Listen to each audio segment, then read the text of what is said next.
Because you don't need 20 friends. You just need 3 motherfuckers and you can take over a country. Okay, that's what we're confused as Americans. We think we need all these motherfuckers. You give me 3 bad motherfuckers and you're finished. You understand me?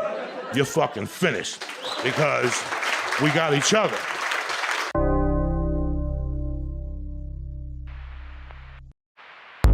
Beyond Wednesdays, we got the things to do. Beyond Wednesdays, bring the Wednesday night review. Comics and collectibles, and sometimes comedy too. Yes, it's Beyond Wednesdays, so sit down, what else you gonna do? The following program deals with a controversial Subject. The theories expressed are not the only possible interpretation. The viewer is invited to make a judgment based on all available information.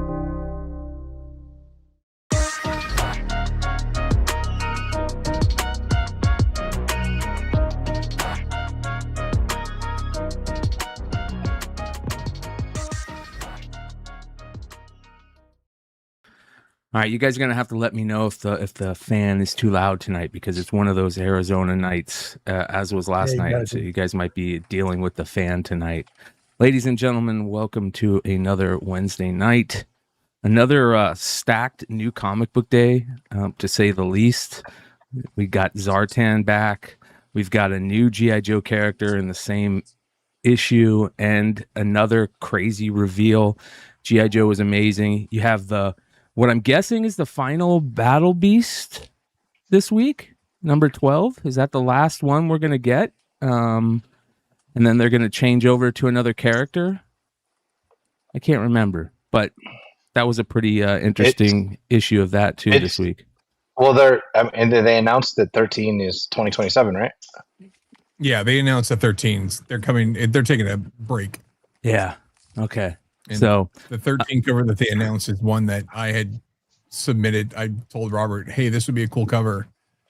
Can I do it?" And he's like, "I'm gonna do it." I was like, "Damn it!" Hey, man. Sometimes that happens. You know. It happened. Ladies and gentlemen, we're introducing a new member of the crew tonight.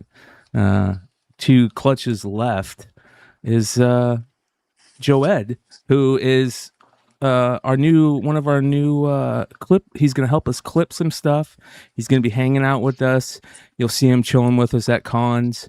You'll probably see him jump on the show every once in a while, but we got to hang out with him. I got to hang out with him quite a bit in San Diego this year, which was fucking a blast, bro. So I got to ask you, because we've heard from everybody else. Talk a little bit about your San Diego, brother. How was it? Oh, well, thank you for the introduction. I appreciate that.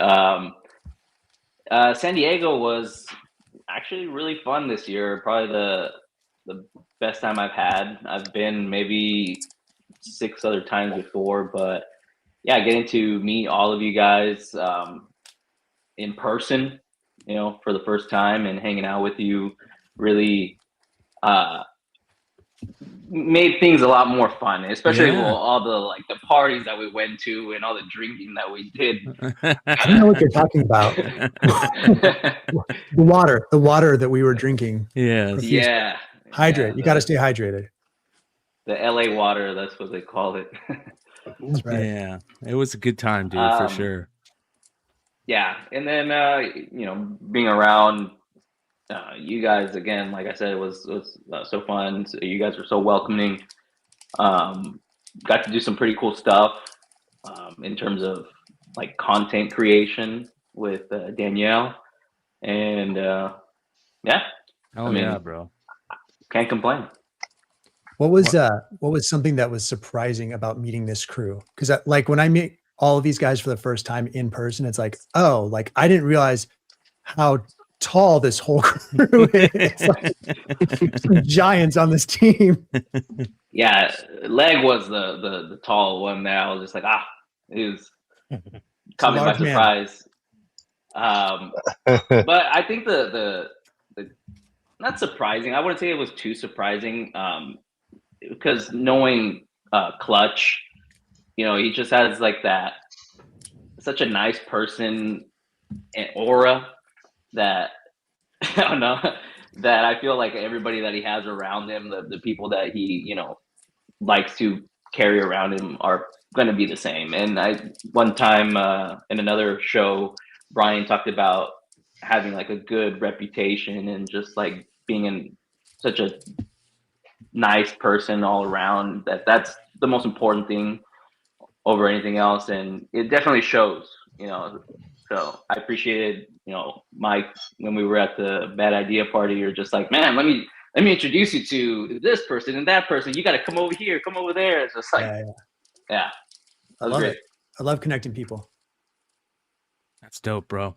That's the perfect thing to say, and I feel like it's the reason I say that is because I say that all the time. I feel like we're kind of building this cool, tight-knit community of people that are just like-minded individuals that, you know, get along with each other, and that's important. And so I'm glad you're part of the crew, bro.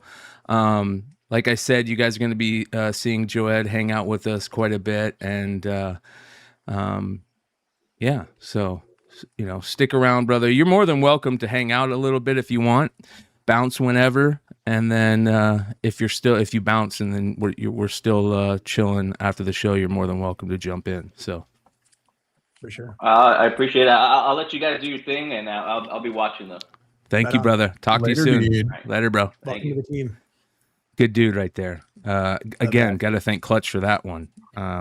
Clutch hit me up one day and he's like, I think I got the dude that I think we can bring in, and he'll be able to help us do some clipping and yada yada. And he's a really cool cat, so that was dope. Yeah, Judd's awesome. So cool. Session was excellent. It was fucking hot, but it's cooled down enough where I could turn off my fan, so we won't have to deal with that tonight. But I see Leg keep on like falling back into the nether complete pitch black. They call it the black hole for a reason, man. I know, Well, bro. yeah. Well, I'm trying to figure out what to do on that. Well, did you how to sit and all that? Well, I'm at home. My power cord to the Yeti broke, so I'm at home. But like the kitchen behind me, Yeti walking around. So hopefully it'll stick. So I got to ask you, did you get a chance to see the new 2026 Topps football, bro? Did I? No, I didn't. I've seen any. No. Bro, how good does that look right there?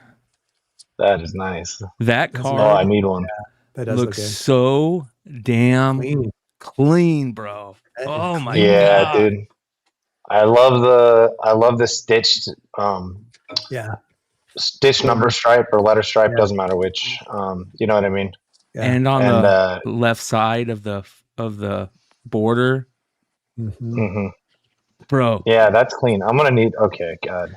Look at what you think. I don't know if I'm happy clean. you showed me this at all. Bro, look at these cards. So this is the first time, and Hood knows this, but this is the first time Topps has done a licensed football set in what, like 15 years or something like that. Has it been that long? Okay. Yeah. Wow. Wait until you I see. haven't Topps Derek Carr rookie. No, that's is it Topps? Yeah, Topps Chrome. You're right. Look at that one. That's one of the variations. Dude, the one of ones are some of the most beautiful cards I've ever seen. They do, especially for the rookies. Let me see if I can find one of these. They look so freaking good. It's unreal. Let's see here. Didn't Jeremiah Love already get hurt? I don't know. All right. I don't think it's bad. He looked pretty good. The one game I watched, of course. They took either the NFL shield or the Nike symbol from the tag and put it right there. That is cool. fucking Big beautiful. Leg. Hey, I saw a tear coming out. Big Leg. Dude, Jesus. Look at how good I that don't need looks. more stuff to spend money on, man. I mean, that is so dope. Yeah, those are That's cool. good. The Jeremiah Love one has the NFL shield in it. Let me see if I can find one of those. I mean, damn, dude. So there's the Nikes and the NFL shields. And then there's the patch autos. Look really good out of 5. Like Dude, they do one-on-ones for all kinds of players and stuff. And the just the base card is so beautiful, man. That's pretty Let me cool. see if I can wonder how find one. Nike's doing with like that NFL contract. You know what I mean? Because I know they make money on it, but they've got a bid and all that. And I know their stock's been way down in the last few years.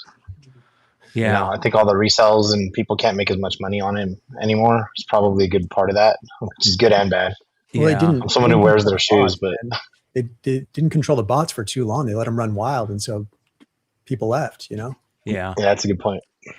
Well, I'll say this: these cards just look so good, and it's got me like excited enough that I might buy a couple boxes. I don't like the 57. Is that 57? I don't like this design, period. So don't even use it, in my opinion, but it is what it is. Yeah, that 57 Topps design is terrible. Absolutely. Even they've done it before in like old series, old sets, like variations of the 57 set, and they look bad even when you redo it. You know what I mean? Oh, look at that. The old Kings. The Mahomes. That's cool. I like those. Holy moly. They're bringing back the Ring of Honor autographs. That's cool. See, look at that. Look how beautiful that is with the patch. This is a 2 of 5 where they have one of the patches. Man, that's beautiful. And then all the golden mirror variations. Man, that's going to be great. Well, speaking of football, here's the problem, right? I see the football, right? I see the football, and then a post pops up on my IG about the new Bowman Chrome baseball. Look at this stuff, dude. Hold on. So obvious. This is the this is just the base rookie auto. Look at that. That's the Mizorowski rookie. Probably a variation of some sort, but look how beautiful. That's the Superfractor. Holy cow. Wow. That might be one of the most beautiful I got my cards. Superfractor. Isn't that amazing? Look at that. That's pretty cool. Yeah. What's is this from? This is the new Bowman Bowman Chrome. Look at these. The black gold Oh, autos. dude. I don't want to see that. That looks amazing. That is so That's gonna be fucking expensive. gorgeous. Yeah, that's classy. That's a classy card right there. Spotlight. Okay, just wait. Man, Look they've at been nailing it with those spotlights. Bro, look at this coming up. That's beautiful. Look at that. Oh, the Geodes. Oh, man. It's the old pack. The Yeah. old pack is the What is that, background. from 1989? And they're There's all so numbered to many of 8. those. They're all numbered to 89, dude. That's cool. Oh, they're doing that. They have that in the regular Bowman set too. Oh, that's the old Bowman wax. Yeah. Weren't those cards longer than normal though? Yes. Yeah, it was the 89 Bowman, the There first was- Bowman. I was like, I'm pretty Ken Griffey sure I need to Jr.. have a fit. We're trying to get those in the Yeah. sleeve. Yeah. Sheffield and stuff. I remember they came out. They had gum with them. Yeah. So clean. I mean, that black and gold is one of the most beautiful cards I've ever seen. Mm. Ooh, they're numbered out at 15 now. Look at this too. The flag rookies. There's the number to 99. Got a lot of good rookies in there. McConicle, Mizorowski, Eldridge. I mean, tons of. Do you that know about the dude. red stamp? Yeah, rookie where cards? if you get a red stamp, they're worth more, or you could trade them in for $20 or something like that. It's so if they get Rookie of the Year, you can redeem it for $20, but you could also hold on to it in case their career builds out bigger. So if you think they're going to get MVP or any of these like various different awards, it So they're ups in actually value. putting value behind it, like real monetary value behind it. right where they'll buy it back at Yeah. that cost. Yeah, That's cool. That's super cool. yeah. So, anyways, talking about cards on a comic show, I get it. But one last card thing. Check these out. These are the new Star Wars, I guess, 2026 Galaxy Chrome Star Wars, and they have these action figure cards. And I think these are the JTCs, but you guys tell me. Check this out. Whole manga set, Duel and Cloud City together. Like blown up pieces from when we were kids and strapping like Wouldn't that be It dope? should be. fireworks Right. to them. That'd be amazing. Piece of Jawa cape my and gosh. Luke's saber. Oh my The god. rubber band. This could be the best pull of the case. This could be the best pull of the case. Yo, someone give me pack odds on this. Someone pull up the pack odds. We have a red action figure short print. Come on. Is that a New Yorker? You all have. I know No. Old Ben has You an guys action definitely not. figure.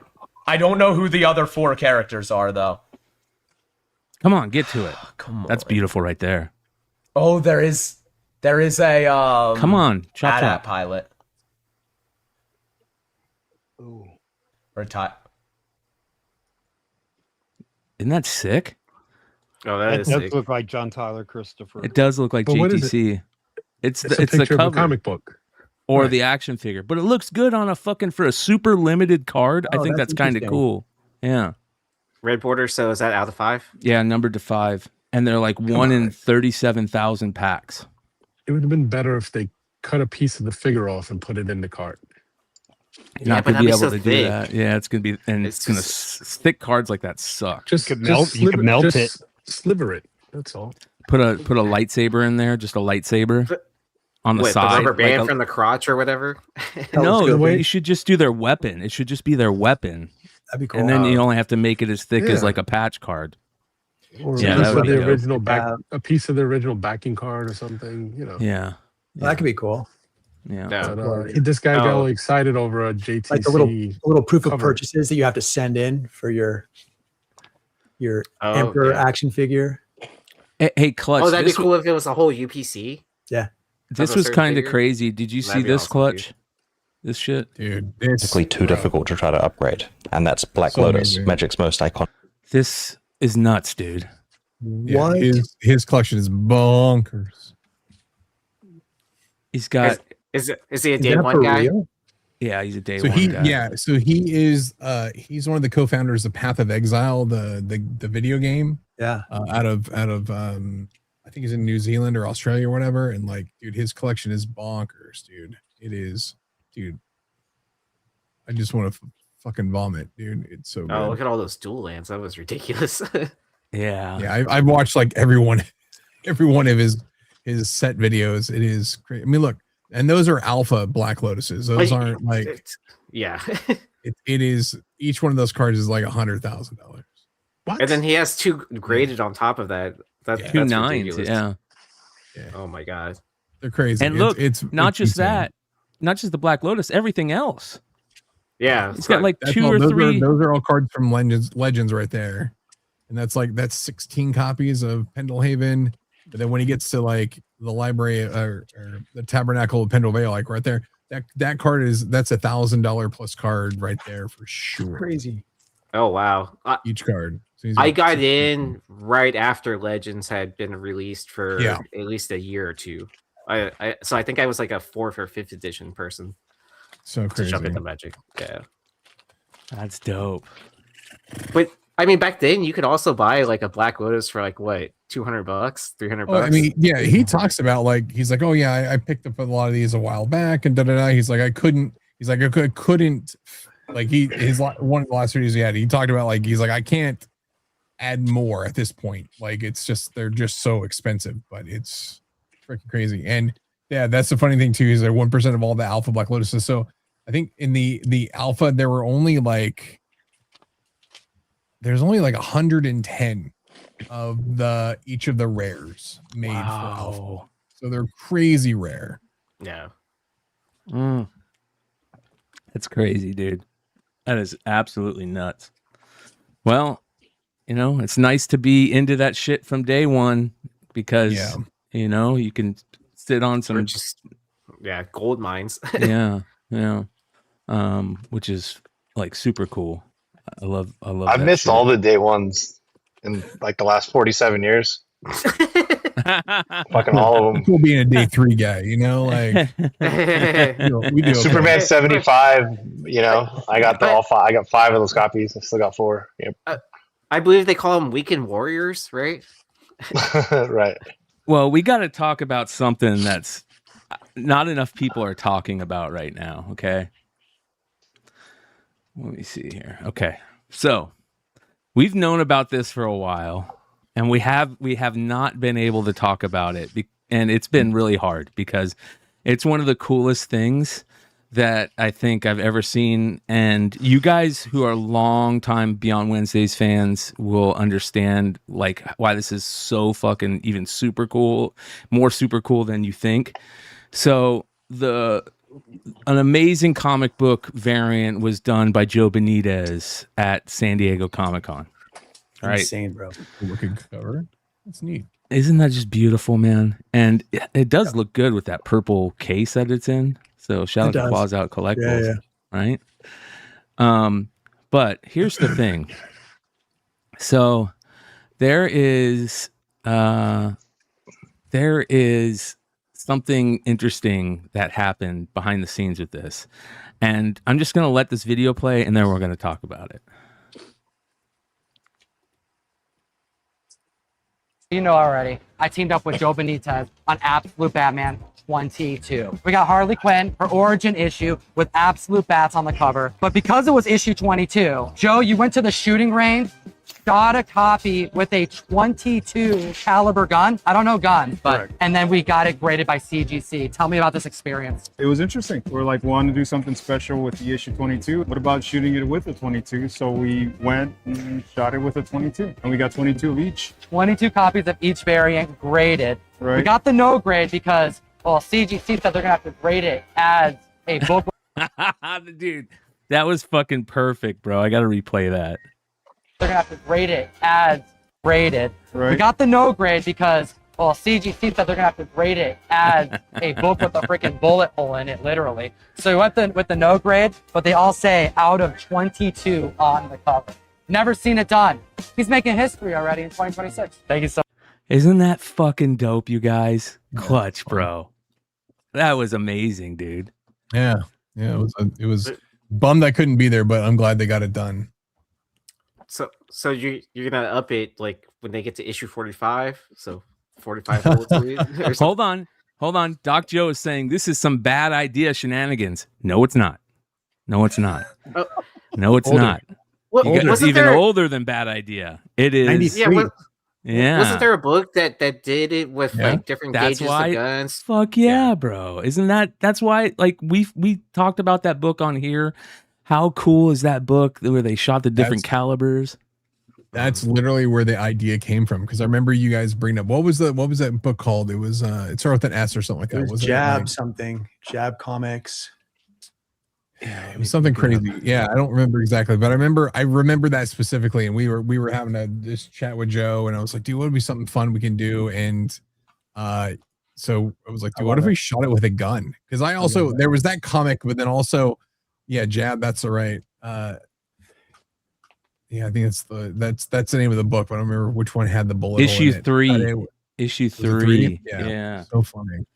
And I think I was asking Dinesh about it, and I think he said something about Jab, like it actually like shot characters or something in the story.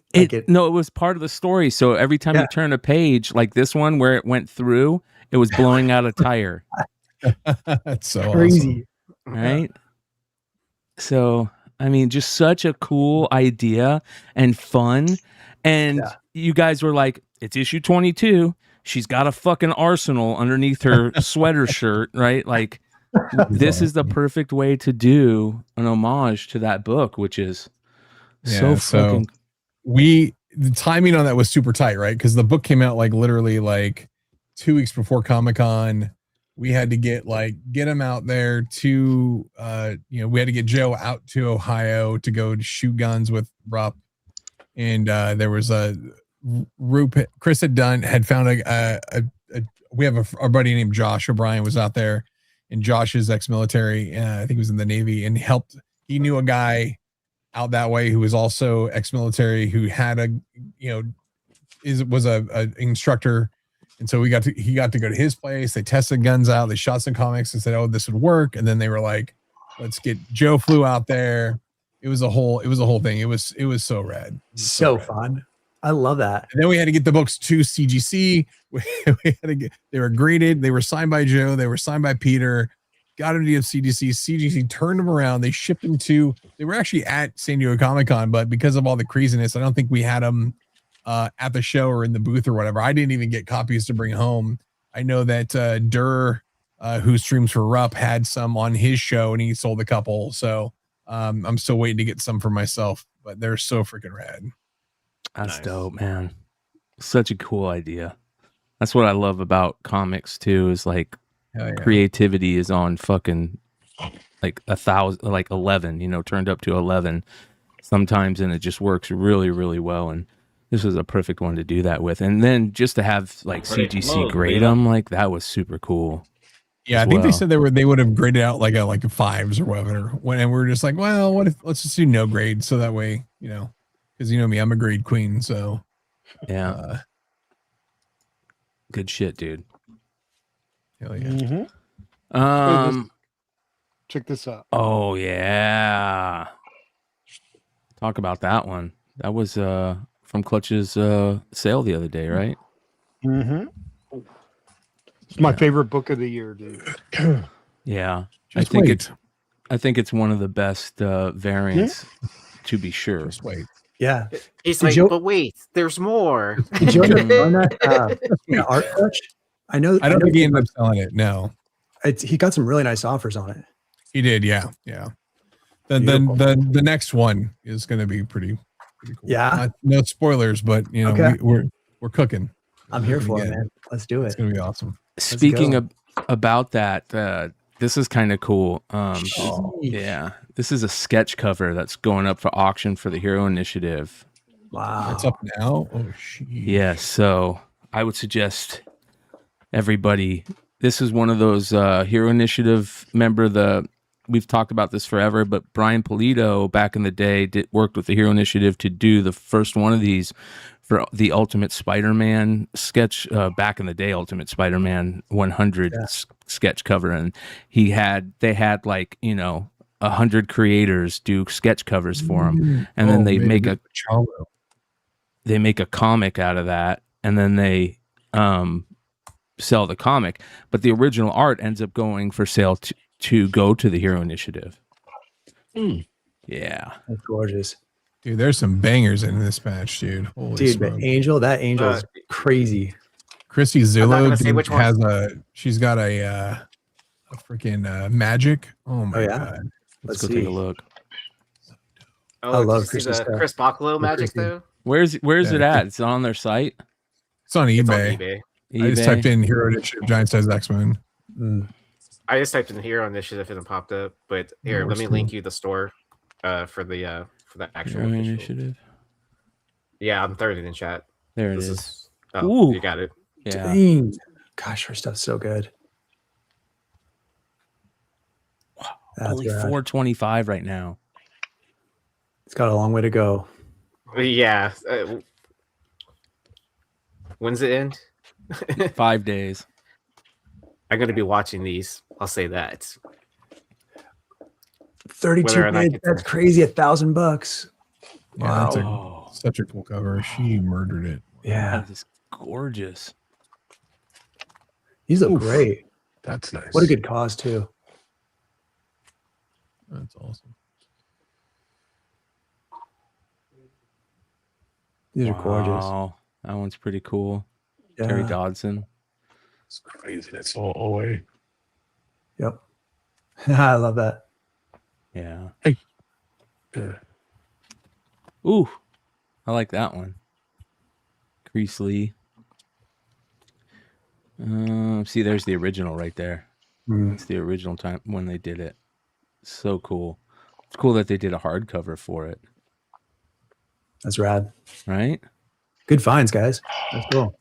Yeah, they do. The Hero Initiative does a great job with these ones. They He also like we did the Walking Dead one years ago, and it was super cool. Like it was so fun. Yeah.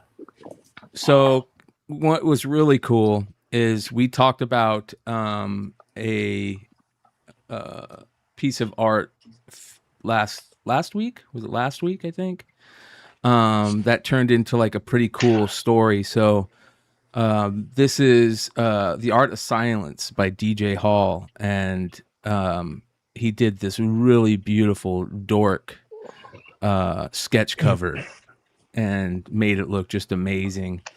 And the next day he puts out a message that says, I had 10 commissions come last night for Dork and Dungeon Crawler Carl.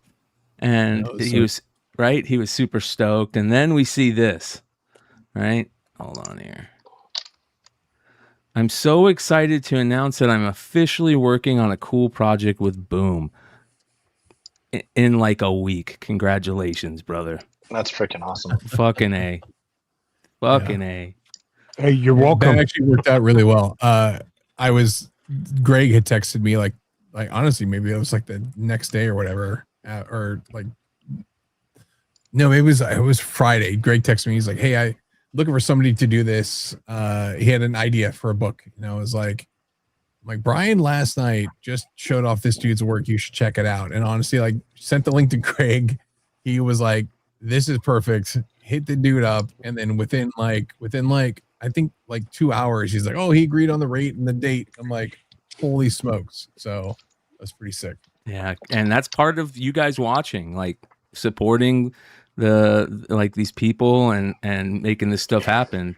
You know, that's because of you guys. So good on you guys for hitting them up and getting stuff and showing them some love. But I have to show these two pieces that he just put up. Look how beautiful that is. That's so cool. That's absolutely great. He did an Invincible. Oh shit. So pretty cool. Congratulations to him. For him, man. That's nice. Yeah. Fucking A, man. That's the type of shit I love. I love it. Let me show you a couple other things. This is Ariel Olivetti doing Batman Joker Penguin piece. Look at that thing. Ooh, so That looks good. Yeah. That's a commission or Yeah, that's a commission? Yeah, it's a commission. Acrylic on paper. The incredible original acrylic painting was created for the Argentine variant edition of Batman #1. So this is he did the painting and then they used it for a retail exclusive cover in Argentina. Cool. Yeah. Wow. So if you guys want that cover, there's a way to find it, which is dope, right? Dude, check that out. Oh, it looks badass. Right? I don't know what it is, why that looks so fucking cool to me, but that is wicked. I mean, you've never been on that much LSD at once, you know? 9 colors. Like, look at that. That's fucking awesome. Yeah, that's pretty epic right there. Anyways, I was like, I feel like every time that I find art, the next day I find more and more cool art. That's just beautiful. And one of the bullshit with how much. One of the things that we got to talk about is this showed up in this showed up. That was good timing of a soundboard. This showed up in my IG today, and it's more of like this post is more of a Drama Alert thing. But I see this Ken Griffey Jr. card, and I feel like it was synchronicity because Yee picked this up. Look at that. I definitely did not pay sticker price. I'll say that. I traded one of my cards. If y'all remember, I picked up that Jordan Alvarez with the hat logo on it a long time ago. Mm-hmm. Patch auto, not rookie year, and so that card we kind of comped it at 1,100, and then I just paid the difference in cash. That's dope, bro. So I was so happy to get a King Griffey Jr. auto. I've been looking for Griffey auto. I mean, I don't know if y'all know how many of the other rookie cards I have. I have like the whole set, like sitting right here. I actually still have those from new. Yeah, so I mean, I doubt I'd switch them around to my favorite like card guards and everything as I went over the years. You know? Yeah, so I mean that this is a collection from since I was a kid, right? And then I bought a '89 Upper Deck box when I got my first job and eBay started becoming a thing. Dude, those boxes were like $30-$40 back then. So really, yeah, dude, they were cheap for a good while. Like after they're like 70. What's a box? They're 70 right now? No, they were 70. Now they're probably like 400, 500. Really?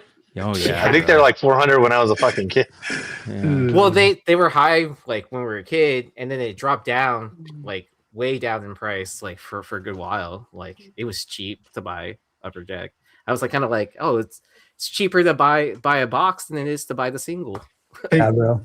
Did they ever make a complete set of Upper Deck where you like Topps does, where you you just get all the cards? So was Griffey the number one? I know he was the number one card. Is he in that set? Yeah. Yeah. So can you just buy the complete box set? The factory sets, but I think they notate it slightly different.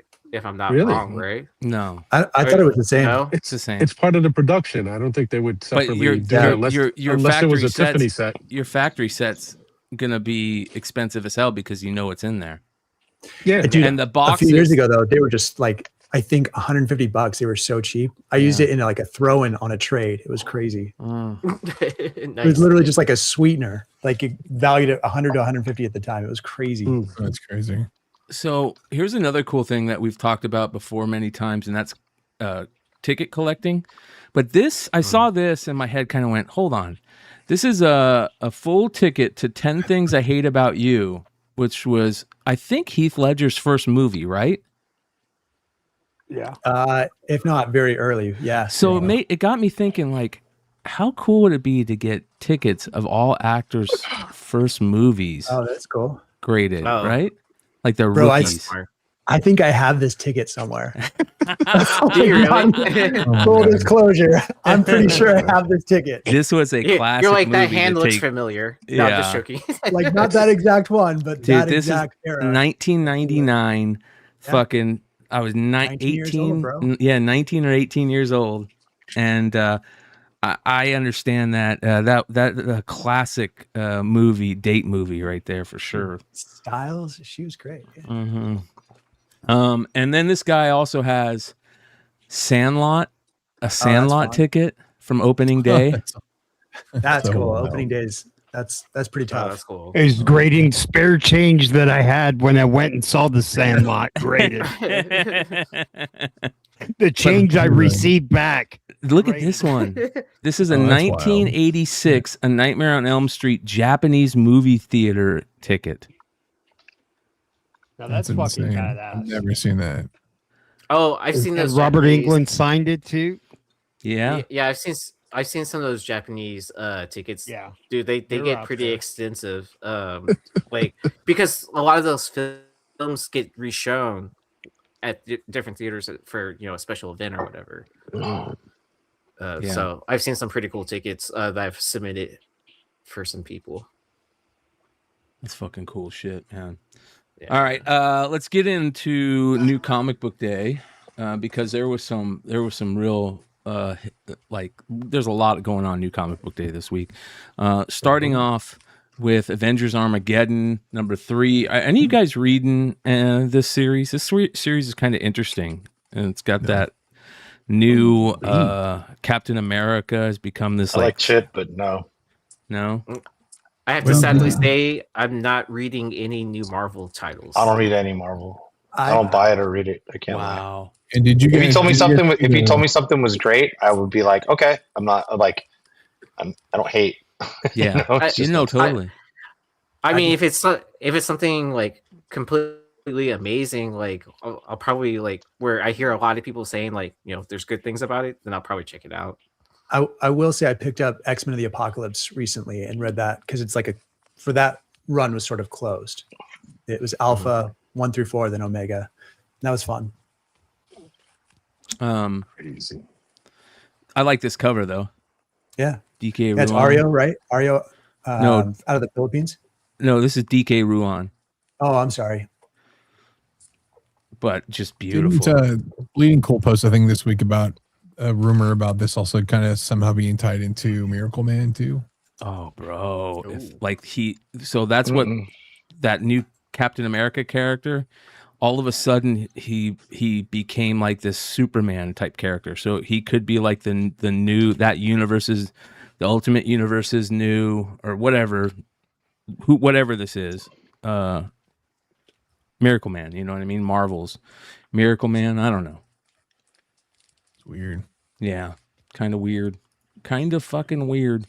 But here's something interesting. The Pixar one cover, the 40th anniversary Pixar cover, I could see these Pixar covers being collectible, in the future. So, and then all these Tokon fighting game ones are blowing up. Stein has been on vacation in Ireland, so we haven't been doing the Hot 10, so I haven't been paying attention to the really, really hot books lately. But I know that a lot of these Tokon fighting game books are starting to kind of creep up in value. Magic was big this week. Yeah. So, and then this cover by Torrin Clark for the I forget what they call these, the Hellfire Ball or whatever, I guess. Gala. Yeah, the Hellfire Gala. Gala. This is the Del Auto we talked about when it solicited, one of the best Daredevil covers, period. Right. But the 1/100 is good. But dude, just get the fucking trade dress because the trade dress is better.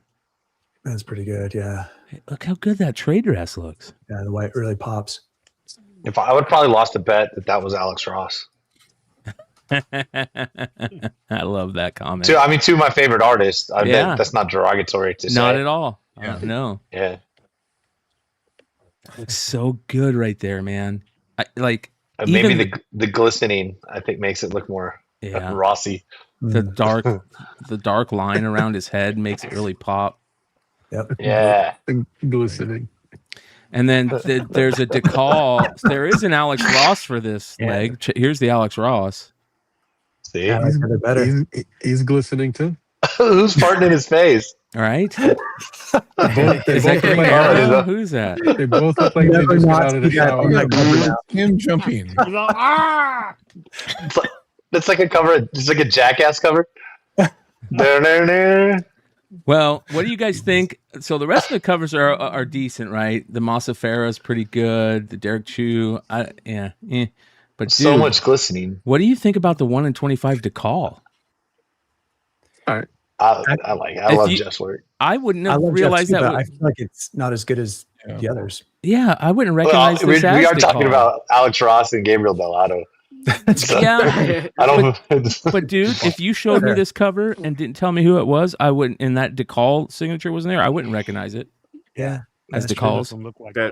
There's there's a lot, like it's taking stuff to see him and get signed and stuff like that. I kind of go through a lot of back stuff, and there's a lot of stuff that you wouldn't think is his.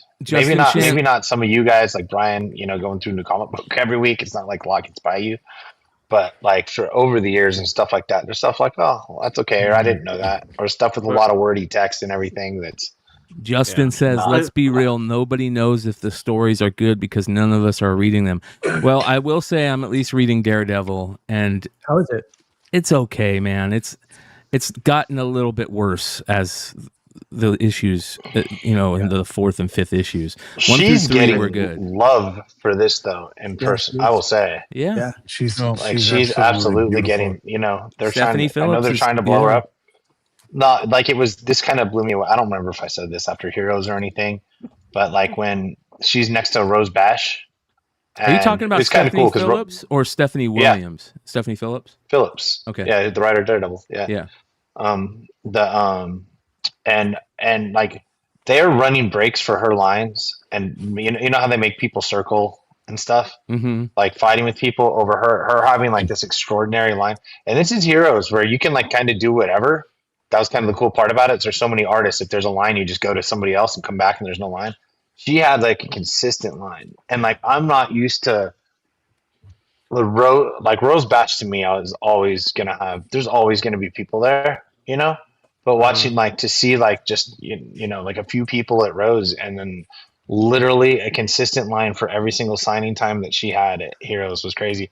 And, you know, in San Diego too. And, yeah, so she's marketing and branding well. Like she's doing a yeah. branding. She is doing, I will say that she does have some pretty cool Instagram video. I don't know if they're originally on TikTok or not, but she has some pretty cool Instagram videos. She does a good job. She's very nice and very personable too.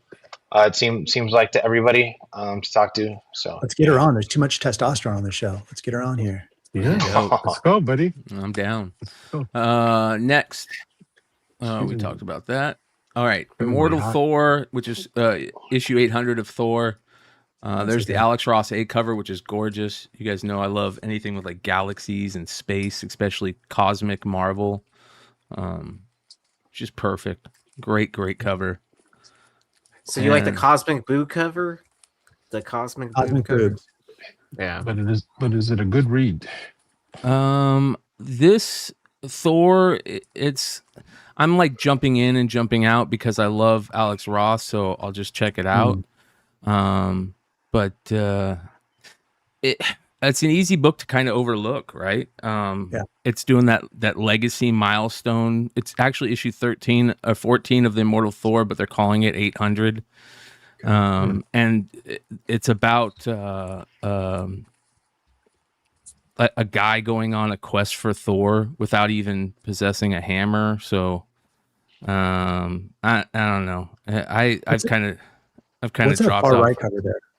Some beefcake or what? So this is Right. dope. This one right Yeah, here this is is- really dope. This is Pablo. Check this out. Let me show you this. Yeah. This is a wraparound, and this cover is fantastic. Okay. Yeah, this is like I'm into this. This is cool. Yeah. The chat saying screen is blank. Oh, sorry. There we go. Dude, I just saw him. I hadn't seen him in a while. So he was at talked to him for a bit at Chicago. I'm excited to see him at Fan Expo. I mean, Yeah, he's gonna be in Dallas. Nice. Yeah, I mean he's from Texas, but like, yeah, I haven't seen him since San Diego, which is kind of I always run into him or MegaCon maybe. It was MegaCon. He was at MegaCon. Yeah. He was at MegaCon? Yeah, he was. We just, Pablo? Yeah, we just didn't run into him because Oh, he was yeah. at the same Airbnb. He wasn't at San Diego though. I asked him. I walked up and I said, "Hey, dude, who's gonna pull the fire alarm?" And then, you know what's crazy? Do you guys remember? So I did not realize. Maybe you guys talked to him at MegaCon, but that you know how he's doing the card thing where you can see the video of him the sending video on demand. That it's Scott Robertson running that. Is it really? Yeah, from CBSI. Wow. Oh, is it? He was like, Sean. I was like, he's the Scott Robertson. I was like, holy shit, dude. Pick me up. Yeah, because he started the like the studio out in Houston. Yeah. Where video. I mean, he was a supreme tech guy. He built like a thing that Forgotten 5 Comics we used for barcodes. He was trying to sell like all-in-one comic selling systems. They did the Mine Again thing. Like he's always been the big tech. I mean, supremely intelligent. Like the way he's doing the authentication, I love it. Like what he's doing is like kind of like almost. It's super cool. Yeah, it really is. Yeah, cutting edge. Yeah. How good that Stegman is. Yeah. I'll talk to him more about it in Dallas. That's some Tiger Force G.I. Joe. I was just right about there. to say that, Mike. Holy shit, bro. That's totally Tiger Force, dude. Tiger Force. Oh, bro. That's sick. I think there is like a 1 in 100 of that, I think. No, yeah, 1 in 50 virgin. So anyways, Punisher vs. Spider-Man number 2's got a sick ass Rod Rice. That's fine. Yeah, that's fine. Oh, I love that cover.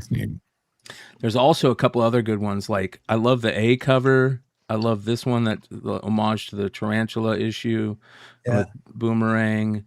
This one's decent right here. Yeah, I like that. Yeah, that looks a little bit like McFarlane with Lizard, like that series where his mouth's kind of totally. Yeah. So that one's pretty dope.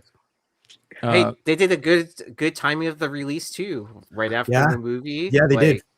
Like they didn't delay it. Like, Well, hopefully that's a sign of like the reorg that Disney and Marvel are doing, right? Where they want to get everyone. I mean, that's the whole idea with Burbank is to get everyone on the same page across all platforms. I mean, honestly, it's gonna only help them too. Yeah. To go across these different platforms. 100%. So they did the Queen in Black blind bags, and I felt like that should have been a push for the series. But is anybody reading this series? Does anybody like it? Because I don't know if that blind bag push created new readers or did it just mostly create collectors. Just collectors. Yeah, right. Because they just chase covers. I think we all learned our lesson with King in Black, right? Yeah. But I love this cover right here, the Ultimate Iron Man, Hulkbuster, fucking Venomized? beast. Yeah. Is that what it is? I guess that's like the null version, but no, I mean it's issue 3, so it's going to be important later. The cover on the up and right is pretty legit. Like the homage there is pretty cool on the far right there. Oh yeah, to the Venom 3. Yeah, that's cool. Yeah. I mean, they're all sort of homage covers, but I like that one the best. I love the look. Oh, I guess this one. Yeah, because that's like the third print, isn't it? Yeah. The middle one. No, it's an Luckily 1 in 100, the middle one. Okay. Spectacular Spider-Man Brand New Day #4, Mark Bagley. Cool. I like it. I just like Black Suit Spidey with Punisher. That looks I'm good. with you. They did a Red Scorpion one from the movie. There's that. Of course, this is kind of interesting. That looks nothing like anything Godtail has ever done in his life. Nope. Didn't they do this with the Miles cover too? Mm-hmm. It's a thing across line wide. They're doing these so Rubber Ducky series. Yeah, they're calling it Marvel Duck covers, and I think it's cool. I think it's fun, but that doesn't look anything like Godtail's ever done. So, and maybe he did that. He's like, I'm going to do it in like in a kid type manner because that's what it is, you know. So are you supposed to buy those and then leave it on what kind of car? Like, are you supposed to leave it on a Jeep? Yeah. Or are you supposed to leave it at certain vendors' booths, like at comic conventions? Like, what's going on here? You soggy I girl. need to know. Thank you so much. She just dropped a $50 super chat. You guys, Huge. Nice job. That's too generous. Another one of our great community builders over here. You soggy girl is amazing. So, I would love to see her at a con one of these years. Yeah, come hang out. I was going to say that I traded my Milkbones comic for Milkbone dog treats. For Graves. Yeah. Which she's soggy. So yeah, she's great. All right. Let's see here. There's also a couple other ones of these. They're doing the Brand New Day covers with it too. It would have been cool to see a Mark Spears cover for this. Spider-Man and Hulk. I mean, doesn't he have enough coming out, dude? He does. He's got like 5. He's got 5 out this or 4 out this week, I think. Yeah, this is Rose Bash. Yeah. Oh, nice. Oh, she's gonna be at Fan Expo. She is. I don't know if I can afford another commission from her. Oh, look at Forbes. Forbes bringing it. Yeah, he's bringing it. That is beautiful. Mama. I love the look of like the. Dude, he should have put her on ice skates, bro. Yeah. Or at least rollerblades. Rollerblades. Yeah, something. Jay Gonzo. What do you think of the Jay Gonzo Gambit? I like it, dude. Good colors. Yeah, it's different. Yeah, it's different for Jay Gonzo. Yeah. I got an idea for Jay Gonzo that I want to tell you guys after the show. Hey, dude, get that Rogue book, bro. It looks good. Yeah. Yeah. Dude, even his other styles are really cool, though. I found not older, but a few years old turtle book, and it's pretty badass. I got it. Signed by Gavin Smith. Hopefully I'll see Gonzo to get on there too. This is I'm pretty excited about cool. Rogue. I think we're going to see a lot of Rogue in the next year too. I really love the Runaway series. I thought it was such a good series. I love the character Gertrude and Mrs. Stein. Was it Gertrude and Mrs. Stein or whatever? The character with the Tyrannosaurus Rex pet. No. Oh yeah. Art. It was there's. It's about a movie with Cary Grant, and I can't remember the name of that movie, but that's what the name of the characters are. But I thought that those characters were super cool, and that TV series just killed them. Yeah. It really put them in the dirt, and they're doing something new with them. They're doing a new What If series. Was Adrian Alfono, right? Yeah. Yep. So he, I'll tell you really quickly. Adrian is like a total recluse up in Canada, and one of my favorite artists. So same dude who helped create Kamala Khan right there, did the Runaways, and he, like, dude, he's amazing. If you can track him down, he still has a lot of really good art out there. What was the name of that character? Damn it. I can't remember. Well, how do you find a recluse, right? Dude, I emailed bookstores, phoned everybody you could imagine in Canada. It's crazy. See, you just have to be native Canadian is how you get into it. That's true. So like I'm sure if you ask like 5 different Canadians, like you could be probably like, that's what I did. 5 or 6 separations away from him, right? Exactly what I did. Gertrude. Or did you ask in French? Oh, oui. That's probably the thing. Où est Adrien Alfona? I heard there's good fishing in Quebec though. Hey, Arsenic and Lace. That's what it is. It's a movie called Arsenic and Old Lace. Oh yeah. Yeah, and that's the name of the characters. That's cool. Arsenic and Old Lace. That. Yeah. So I love that. Anyways, I think I was always a fan of the Runaways. Hopefully this does something cool with them. Yeah. All right. And a great band. Here you go, Hood. The Bug Wars, The Coming of War Doom, issue number 1. I've been hearing a lot about this volume 2 or volume of this series. And this is the Nicolette Balderi cover. Love that. Oh my Lord. That's nice. Yep. Is this crossing over with the Monarch stuff? No. But there is a little Tinkerbell fairy penetration cover that's kind of weird.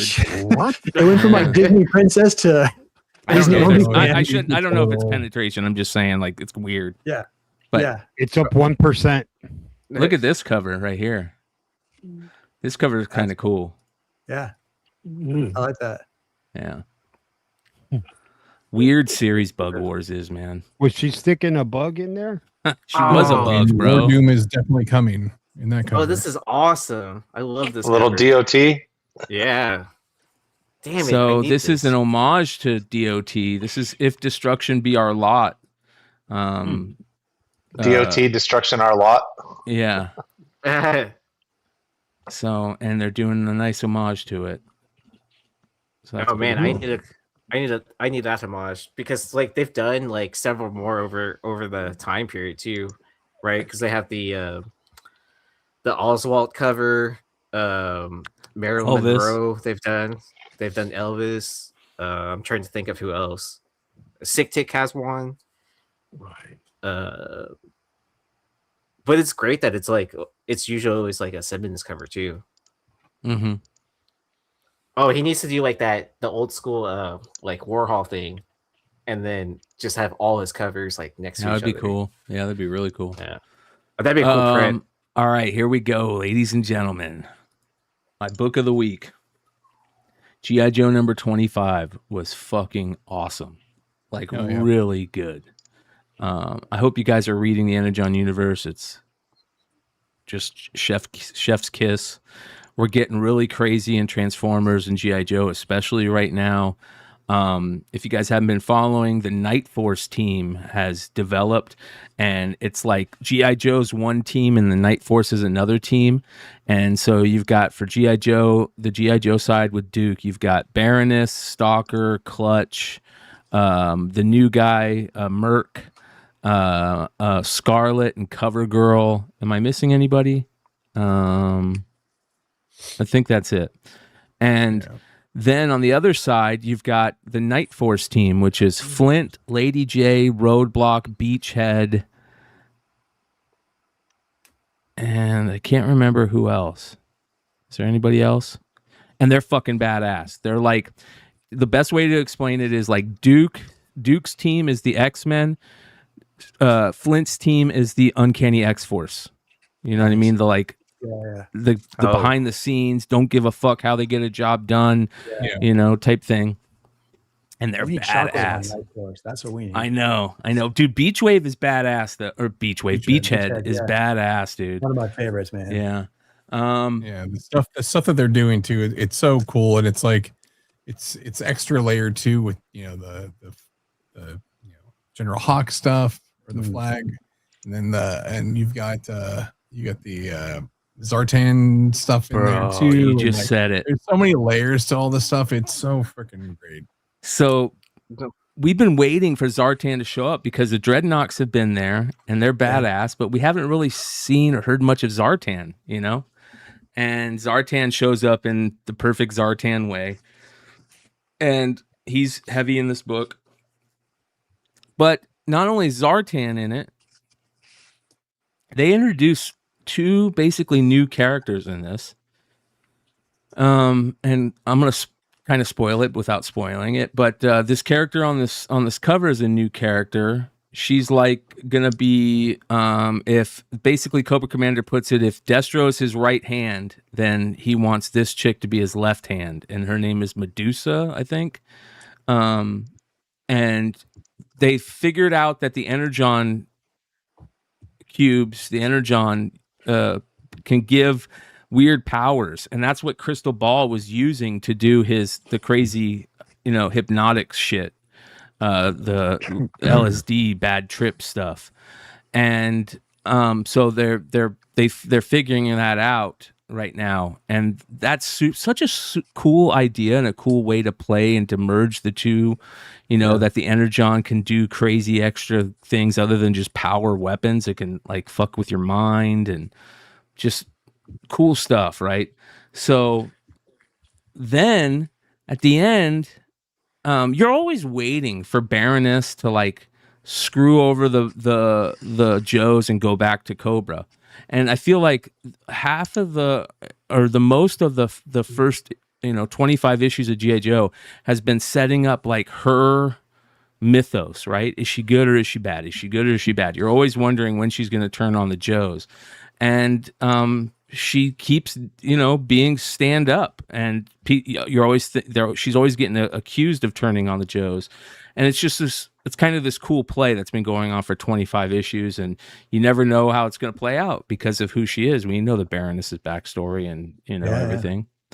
So, but just such a good series, and one of the coolest things is Clutch and Hound, and how they're finally getting involved in helping. And in this issue, they finally show up and help out the Joes, to where like the Night Force team is like, holy shit, did I just see a car transform into a robot? Like what just happened, So very good story. Joshua Williamson's killing it. Tom Riley that's doing the interiors? He's killing it. This John Boy Myers 1 in 100 is a foil, and I haven't seen it yet. Can anybody let me know if this looks good? So looks rad. Right. How have we not had a Medusa Cobra character this many decades in? That's crazy. I know. It's like meant for Cobra. Of course, there was going to be a Medusa. Yeah. Well, the cool part is she was like one of the Valkyrie, which if you guys know the story of the Valkyrie, they're like, the female Cobra troops that are just badass. They're like Amazon women type shit. So that's super cool. This, Brian? Huh? Oh, bro, hold on. Oh, wow. Hey. Oh, look how good that looks, dude. That looks beautiful. Nice, dude. That's not too flat. That looks awesome. Yeah. That's really good.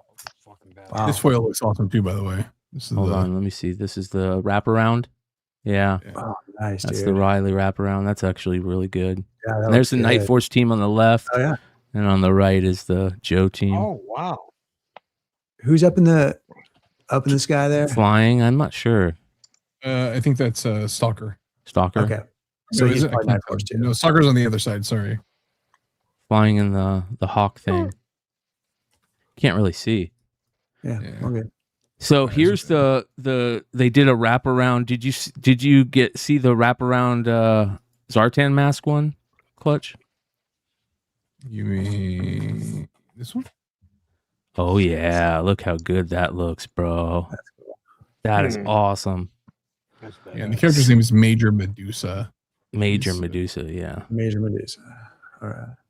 And then a really cool character shows up at the final page where I won't spoil it yet. I'll let you guys go read it. But it's something that has kind of never happened in Joe's before, and it'll be interesting to see how that plays out. Yeah. Okay. So good shit. G.I. Joe 25.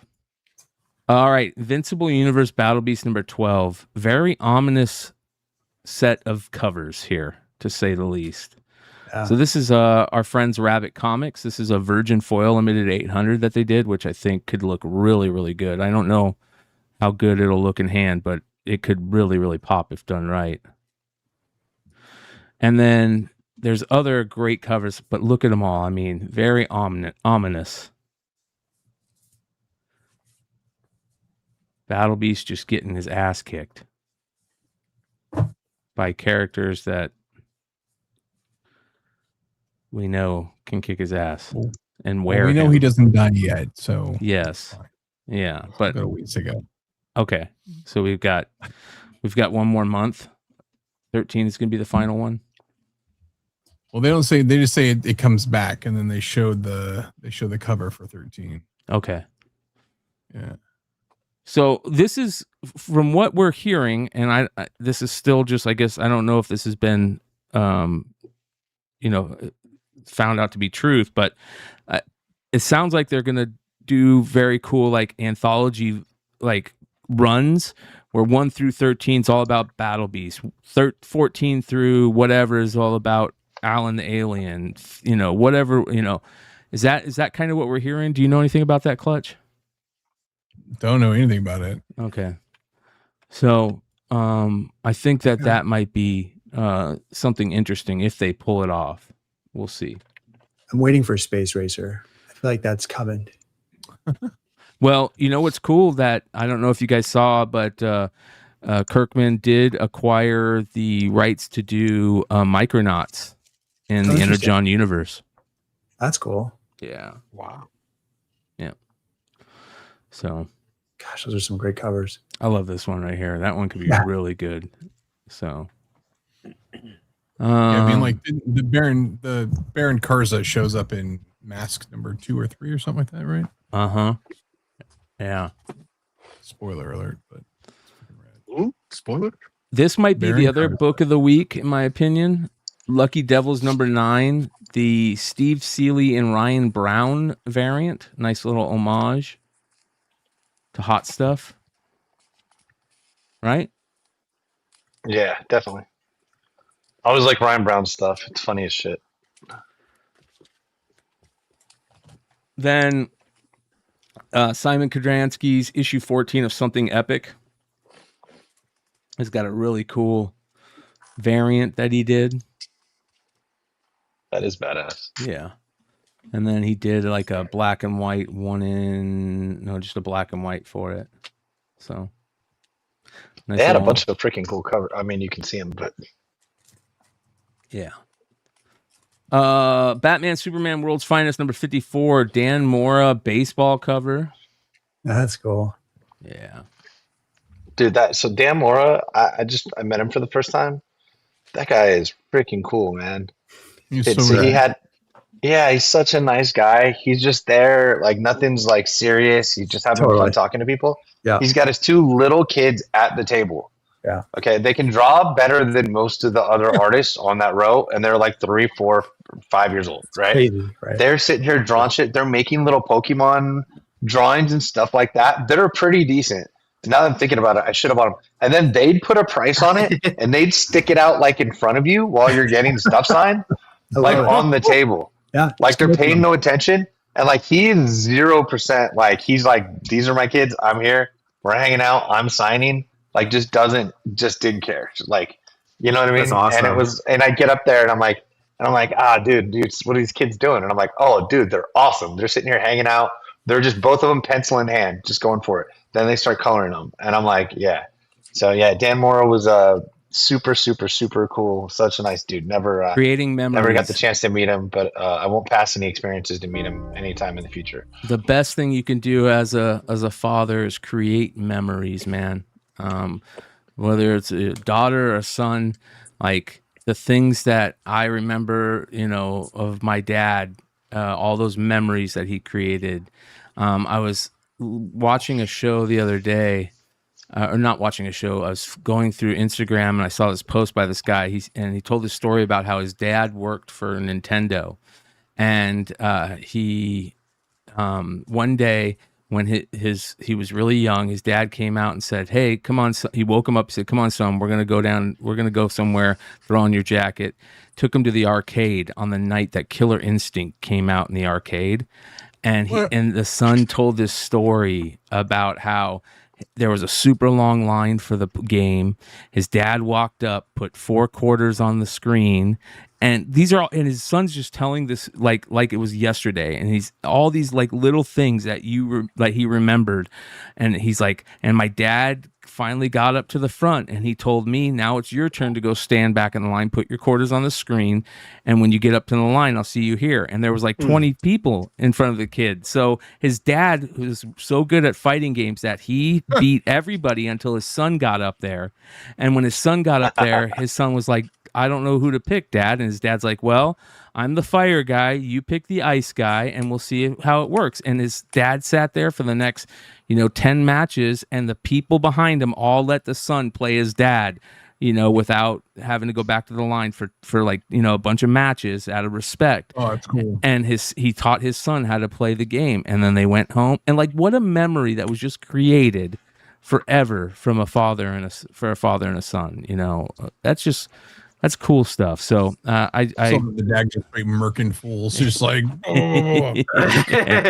I miss the quarter system, man. Because you go to all these arcades now where it's like all free to play.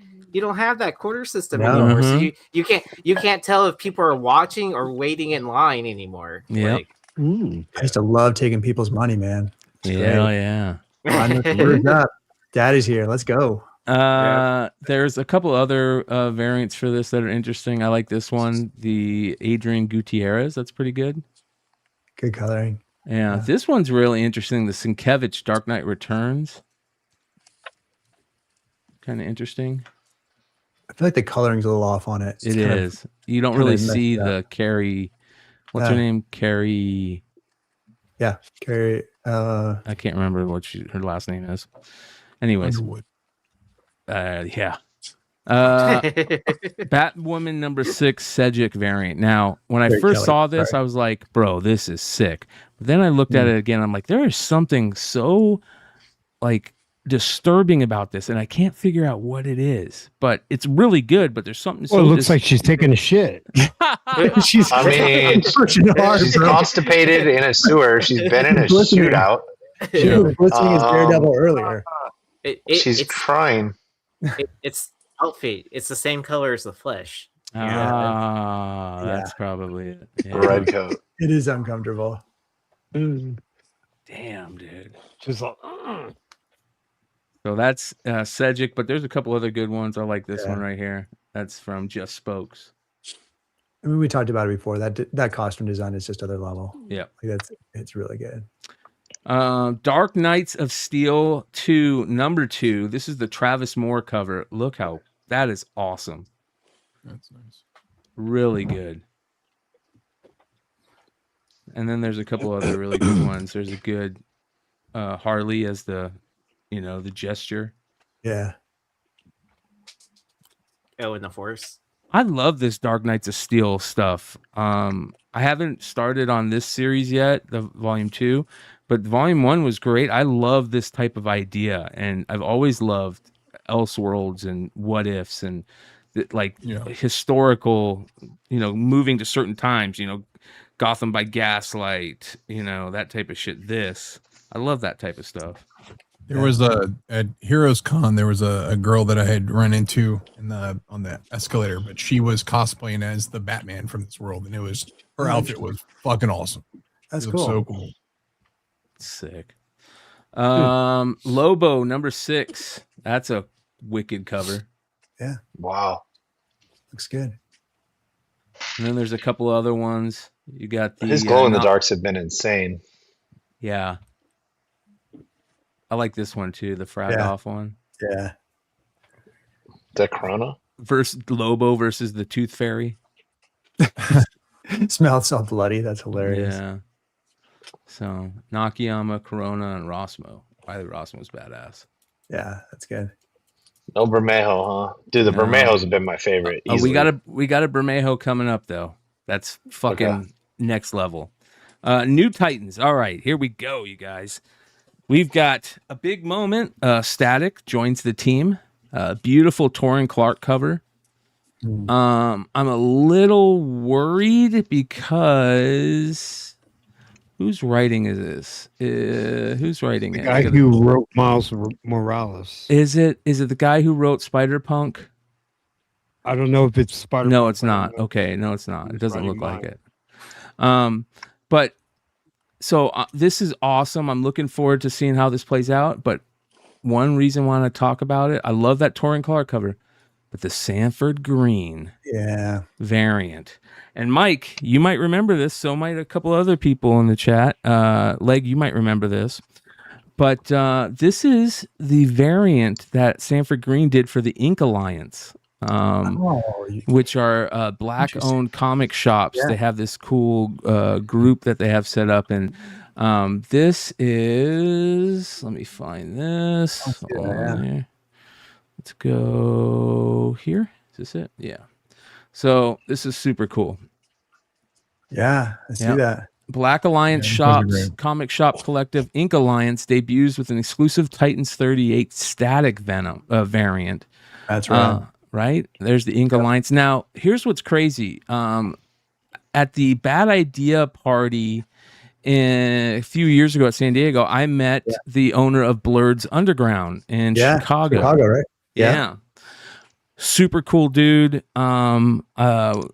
I haven't talked to him in a long time. I've been meaning to try and get him on the channel more often, and I just reached out. Hopefully we're going to try and get him on sometime soon. But this year I met the owner of Offbeat in Jackson, Mississippi, who showed us this. He said, "Hey, we've got a Sanford Green coming," and I didn't realize it was going to be this good. But that is a sick cover. Yeah.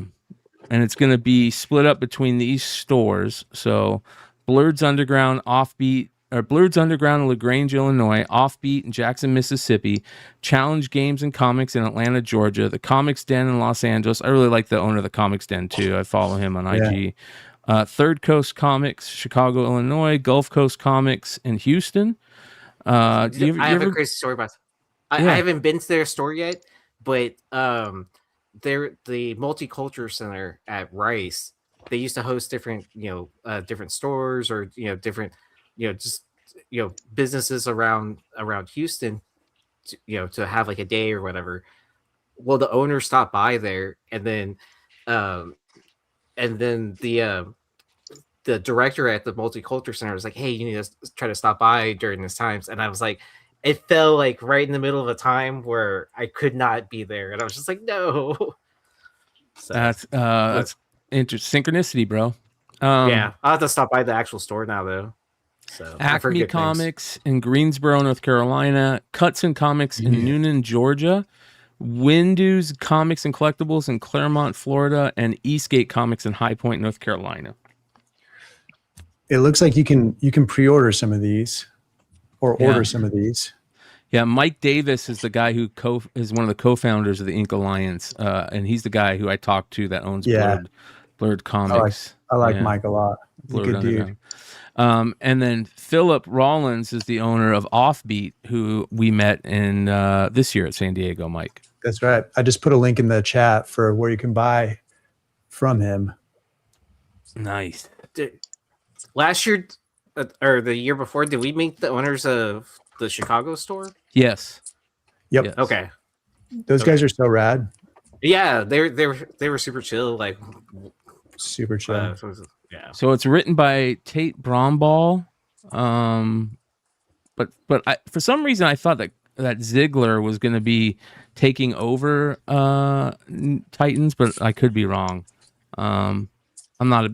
I've been very outspoken that, man, that guy is not a good comic book writer in my opinion. It really sucks. But this is a cool moment, and I feel like Static should have been part of the Teen Titans already, right? Yeah, from Jump for sure. Yeah. So that's pretty interesting. Okay, next. Yeah, go support these guys. This is a good way to support our community here. For sure. I like that Torrin Clark too as well. All right, next we have Nightwing 141's got two just beautiful covers. This one right here by Dustin Wen is like, this is cover of the year type stuff in my opinion. Oh, I can see that. I like this cover. Yeah. Yeah, Dustin still doesn't get enough love, especially his body of work over the last like 20 years. That's to me. Not enough people talk about him.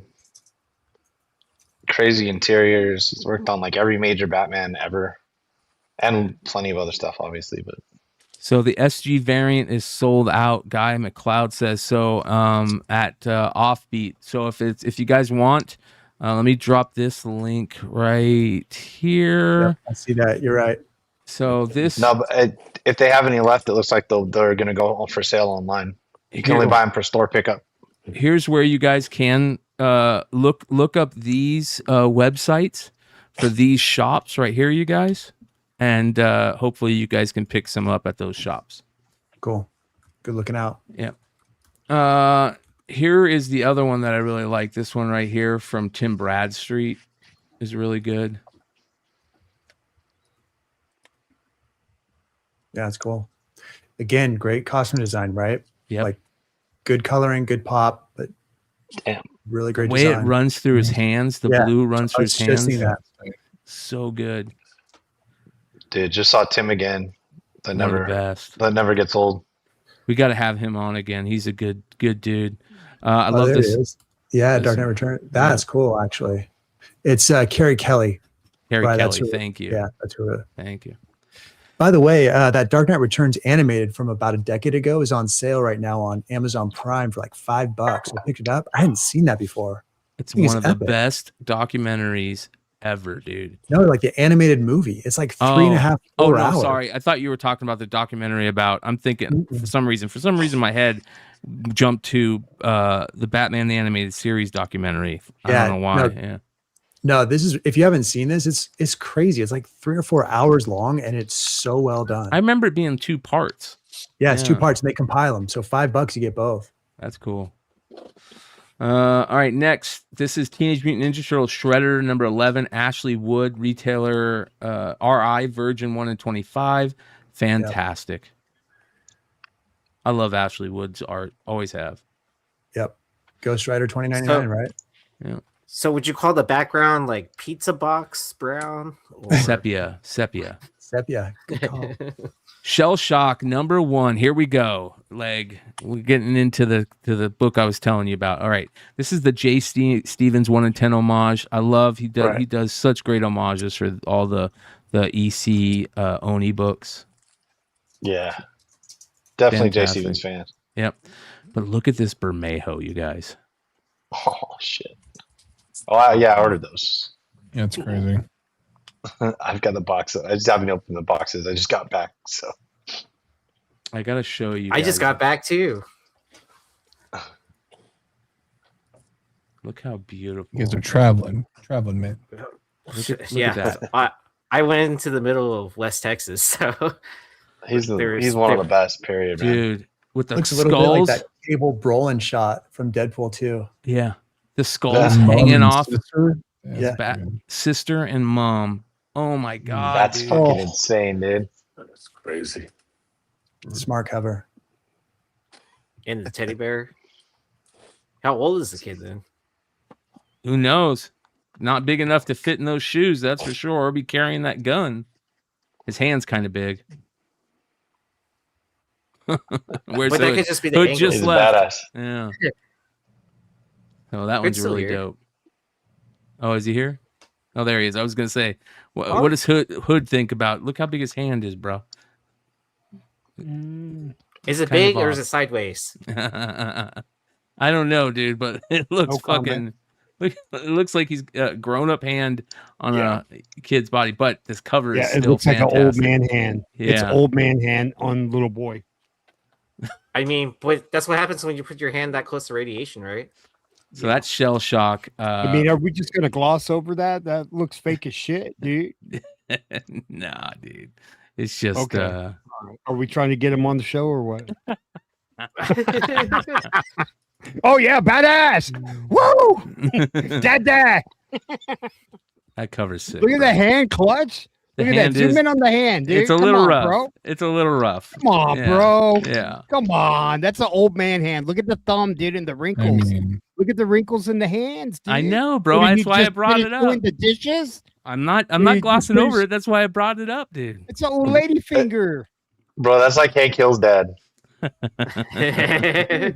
Bro, He's just got no finished doing the kneecaps. dishes, He's dude. killed Fitty Man. So that being said, that's Yeah, it's good. It's a good piece of work. Yeah. that's new comic Fire. book day for this week. There we go. You can't be dangling that meat in front of me, bro. You know? Hey man. I'm sorry. What? We just got you on the live stream earlier, and you guys were talking about Clip dudes it. coming to your house and stuff. I don't know what's going demonetized. on. Demonetized. It's over. Old we man just lost hand. that. We just lost that $50 super chat. There we go. Yeah, so sad. Bermejo. Hey, fuck you, Hood.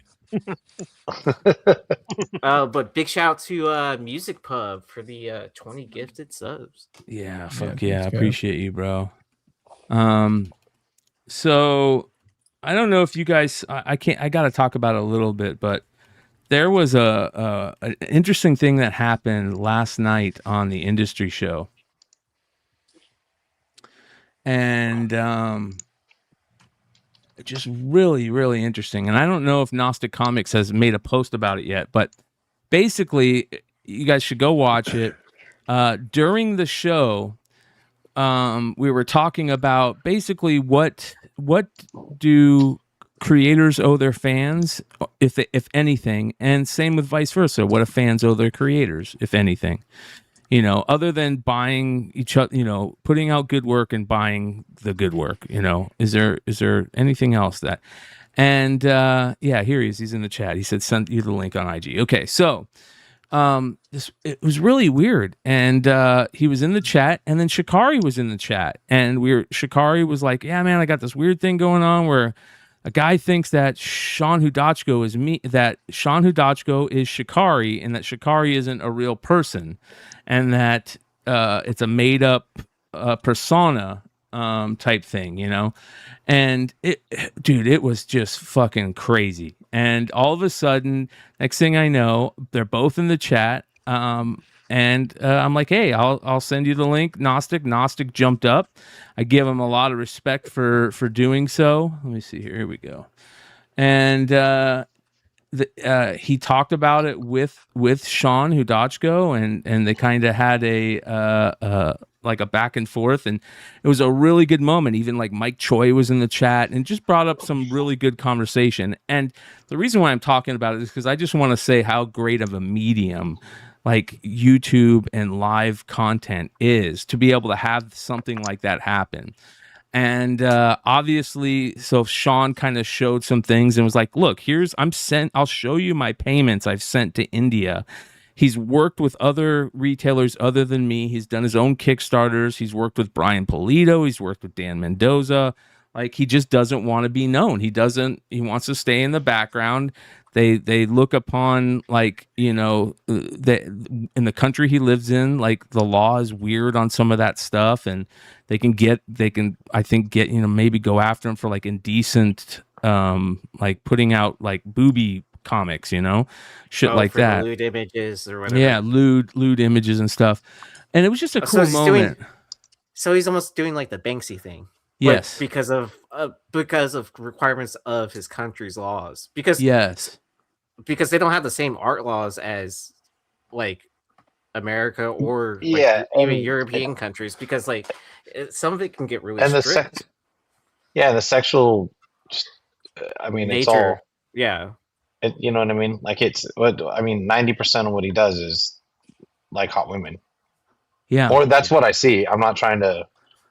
I'm not trying to. You know. No, it is what it is. Yeah. And Yeah. so, anyways, they got up there and they worked it out. And, you know, even with like, you know, kind of some conversation, I got to give credit to both Sean and Ian from Gnostic Comics for doing this. So Ian sent me a post that he put out. Let's see if I can find this here. Okay, here we go. Check this out. Good afternoon, everyone. My name is Ian Jones, owner of Gnostic Comics, an online retailer. As most of y'all know that follow me and my community, I've been going pretty hard after people in the industry about things that have been transpiring. One of those people I went hard after was Shikari and the owner of Comics Elite, Sean. This is a video to issue a formal apology to not only Shikari, but the owner of Comics Elite, Sean, for basically dragging them through the mud, trying to get a resolve to my investigation into Shikari. I believe that there was a fake persona. I was completely wrong about that. I was invited onto the Beyond Wednesday podcast by not only Sean, but Brian and Emmett to discuss the issue with Sean. It was a very productive conversation. Before I got on, Sean had pulled up a bank statement showing a wire transfer to India, which he did not have to do. I was demanding it in the chat. And when I went off to go deal with my children before I came back to get on the podcast, he was in the process of showing that. And I want to be very clear here. Nobody owes anybody anything. I can inquire all I want to. I can ask all I want to. I can demand. But at the end of the day, nobody has to provide anything. What Sean did last night was a huge thing. He basically told everyone to just shut up.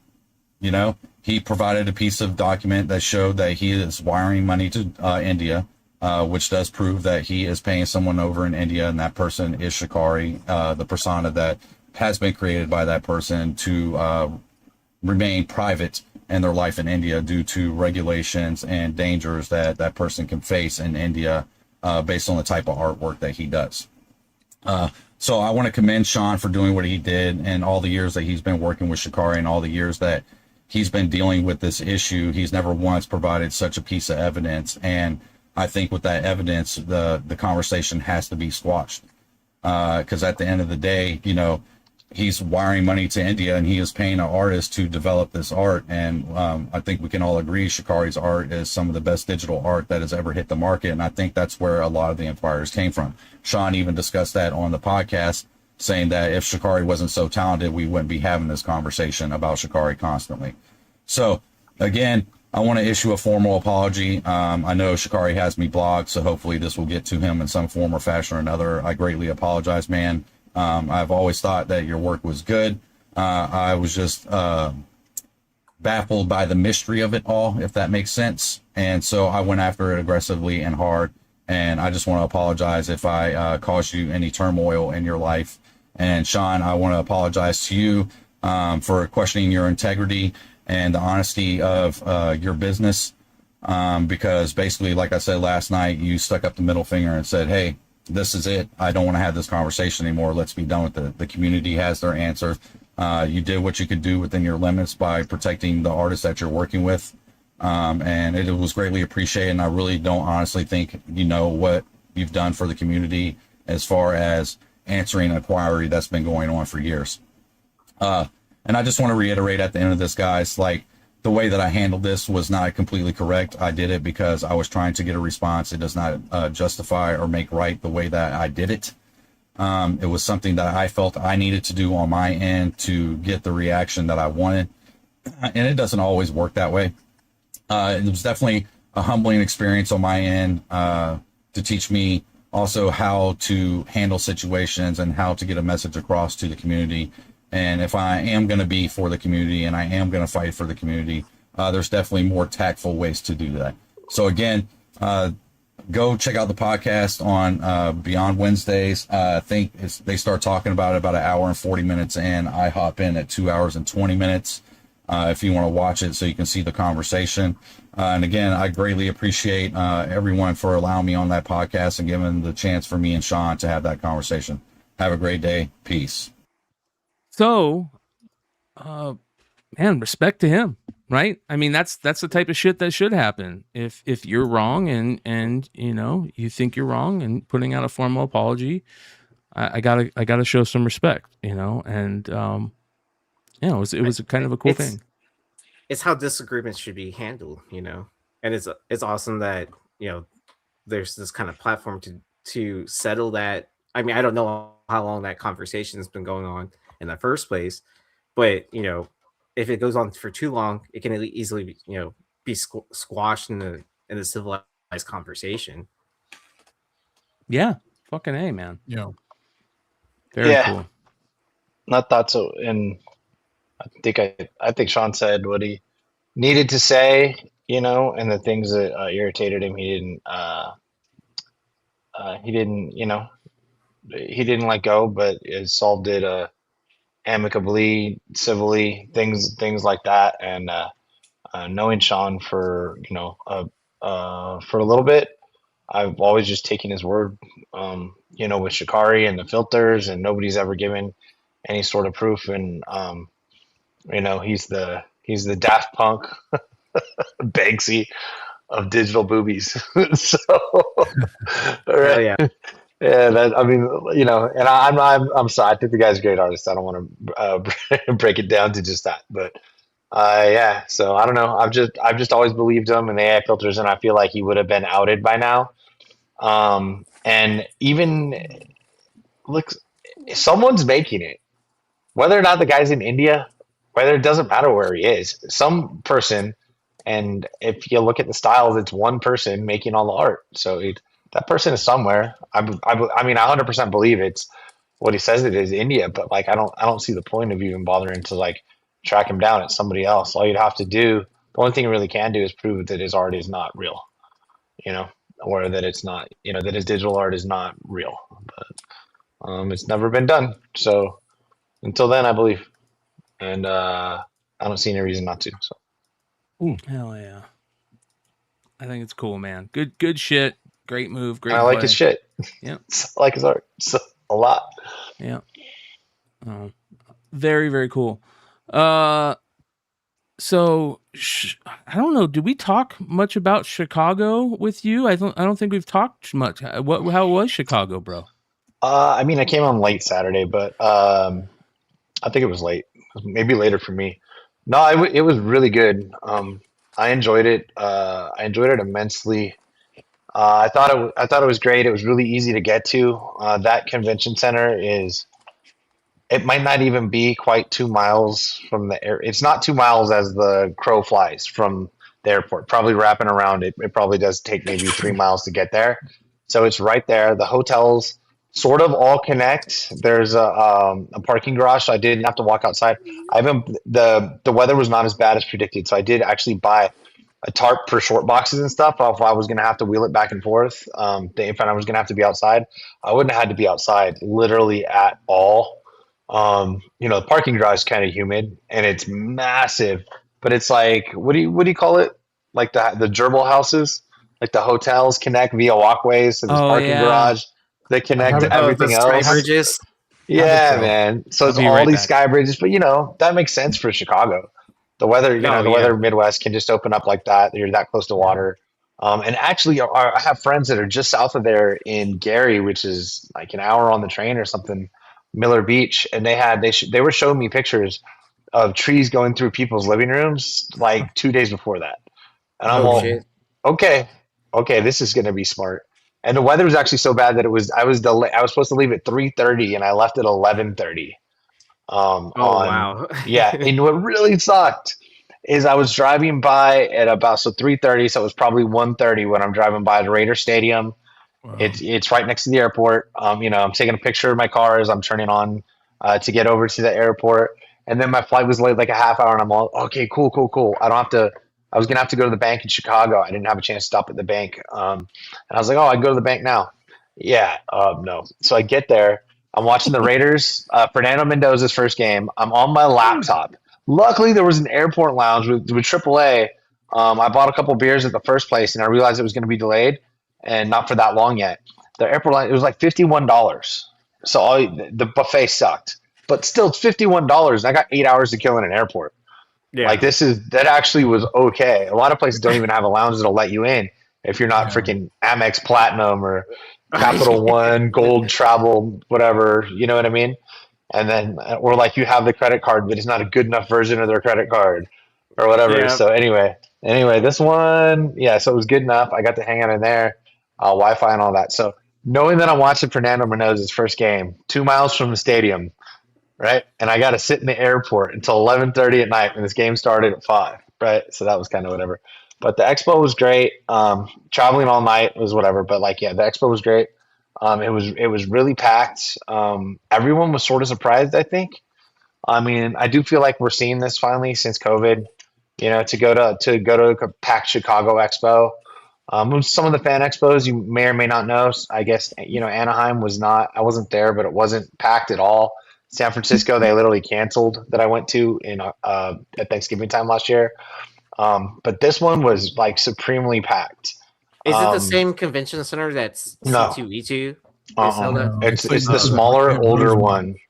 Yeah, it's called. Well, they call it Donald Stevens or Stevenson. Yeah, but it's originally, I guess, the Rosemont. I mean, sure, Clutch has been to this before, but I had been to Expo, and then it was there's a Fogo de Chao, which has a decent bar menu because they come around to all you can eat stuff, but if you're by yourself, it's kind of. And then Josh Blaylock taps me on the shoulder. And I'm like, what up, dude? So I hadn't seen him since, so we talked. Double D's not far from there. If I had more time, I really wanted to go check out the office and stuff. And he's like, so he introduced me to Tim Seeley. We sit down. Shout out to everybody else that I got to meet that night. So I had some good times in there. The fire alarm goes off in there. I don't know what it is with me and fire alarms. I got caught in the bathroom one time in Baltimore when the fire alarm went on, and there really was a fire. But anyway, I don't know what it is with me and Comic-Cons and fire alarms. But so they empty out the restaurant, dude. People are walking off. I felt bad for these servers. Yeah, I think people were just after a while. They're like, I was done. And also, it's like one of those all-you-can-eat places. So it's like they probably got their fill. Shout out to Bill McKay. It was his birthday. Saw him come out there. Always nice to see Bill. Talk to him for a while. And talk to Bill. It was Bill.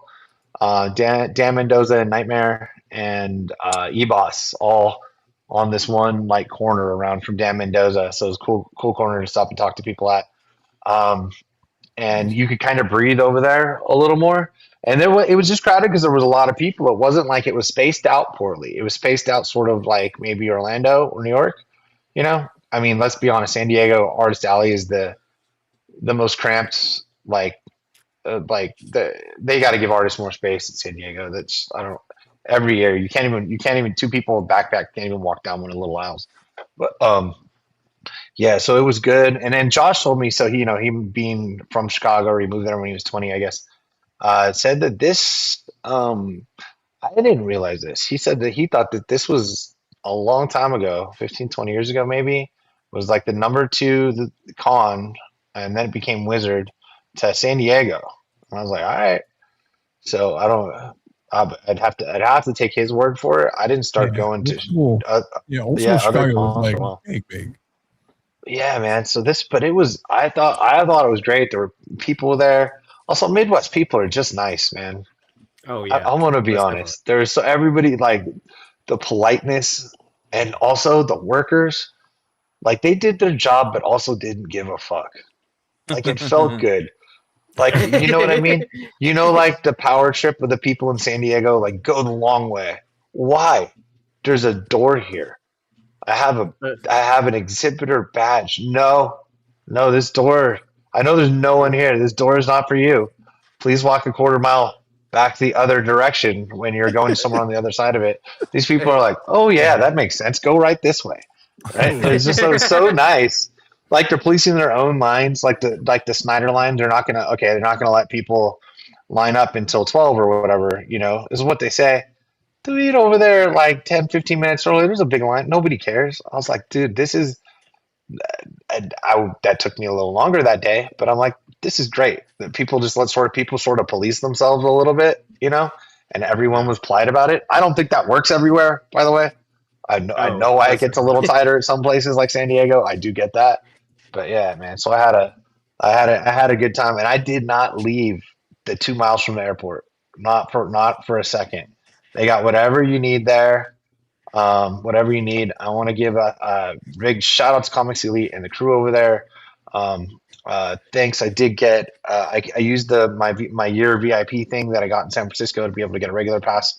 I wanted to get in early lines for Clayton Crane, and Dan Moore, and I was able to do that. I was able to buy a better badge from them, and they helped me out there. Shout out to Ernie, a friend of the show. Great dude. We helped each other out, I think, incredibly. He's going to ship some stuff back to me. So yeah, Ernie, if you're checking out tonight's show, I know you do watch. So shout out. Thanks again, my man. Thanks, Sean, for setting that stuff up. So, and I didn't know they were going, or I didn't even know Comics Elite was going when I was headed out there. So, cool, but it makes sense cool booth out there. Since they're in India. Yeah, they're 3 hours away. They're in Indianapolis. So I think it's about 3 hours away. I mean, that's why I'm going to Dallas, because it's 3 hours. Right. Yeah, anything within 3 hours of where I live that it's that decent of a show, there's no way. Like I wouldn't be going there unless I'm getting married. But so I don't know. I thought it was a good time. Everybody was cool. The artists all seemed to be having good shows. Well, the one thing I forgot was, this is funny. Something I've never shopped for at Comic-Con. I couldn't find. I forgot higher socks, and I only had ankle socks, right? And I have this like a flat pair of like Converse that I'll change into at night or whatever, just like a little low pro shoe. So you just get the same stinky shoes off, and I was like, all right, man, I'm gonna go shopping at the con. I'm gonna get some funky socks. I couldn't find socks anywhere. Right? I was like, there's got to be some nerd socks out here, right? I got to get some Absolute Batman bootleg socks from somewhere, dude. But no, didn't happen. And it's because all those big sock companies already have the licensing to do, like Stance does it. So right. They probably immediately shut down anyone that's trying to bootleg off of them. Yeah, there was definitely bootleg stuff, but it wasn't too bad. They had no AI signs and things like that, unless they were like specific to people's booths. It was run well. The artists were cool. They seemed happy to be there, and they all seemed to be making money. So awesome. That was great. So in my opinion, if it's about then, I definitely will be going back next year, because I think this year being a success would only hopefully create a little more hype even for next year. And this wasn't. At least as far as we go, maybe, I'm on the show, Sean's on Tuesdays, but other than that, like, it's not like, this is like this crazy, like hype show, where I see all the different dealers and people I talk to, like anybody, almost nobody, not too many people flying out there. Of course I saw the same, the Whatnot and eBay guys that I've met over the years, that I see at a lot of shows and everything. But, yeah. And it's Fan Expo. A lot of the guys I just saw will be in Dallas, which is cool.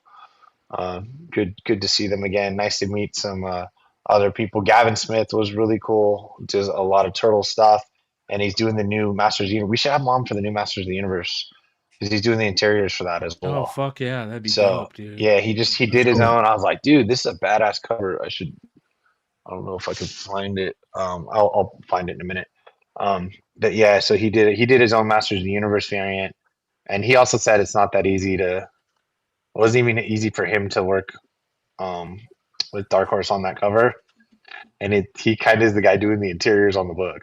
So I was like, shit, our dreams of these Skeletor variants are just fucking fleeting.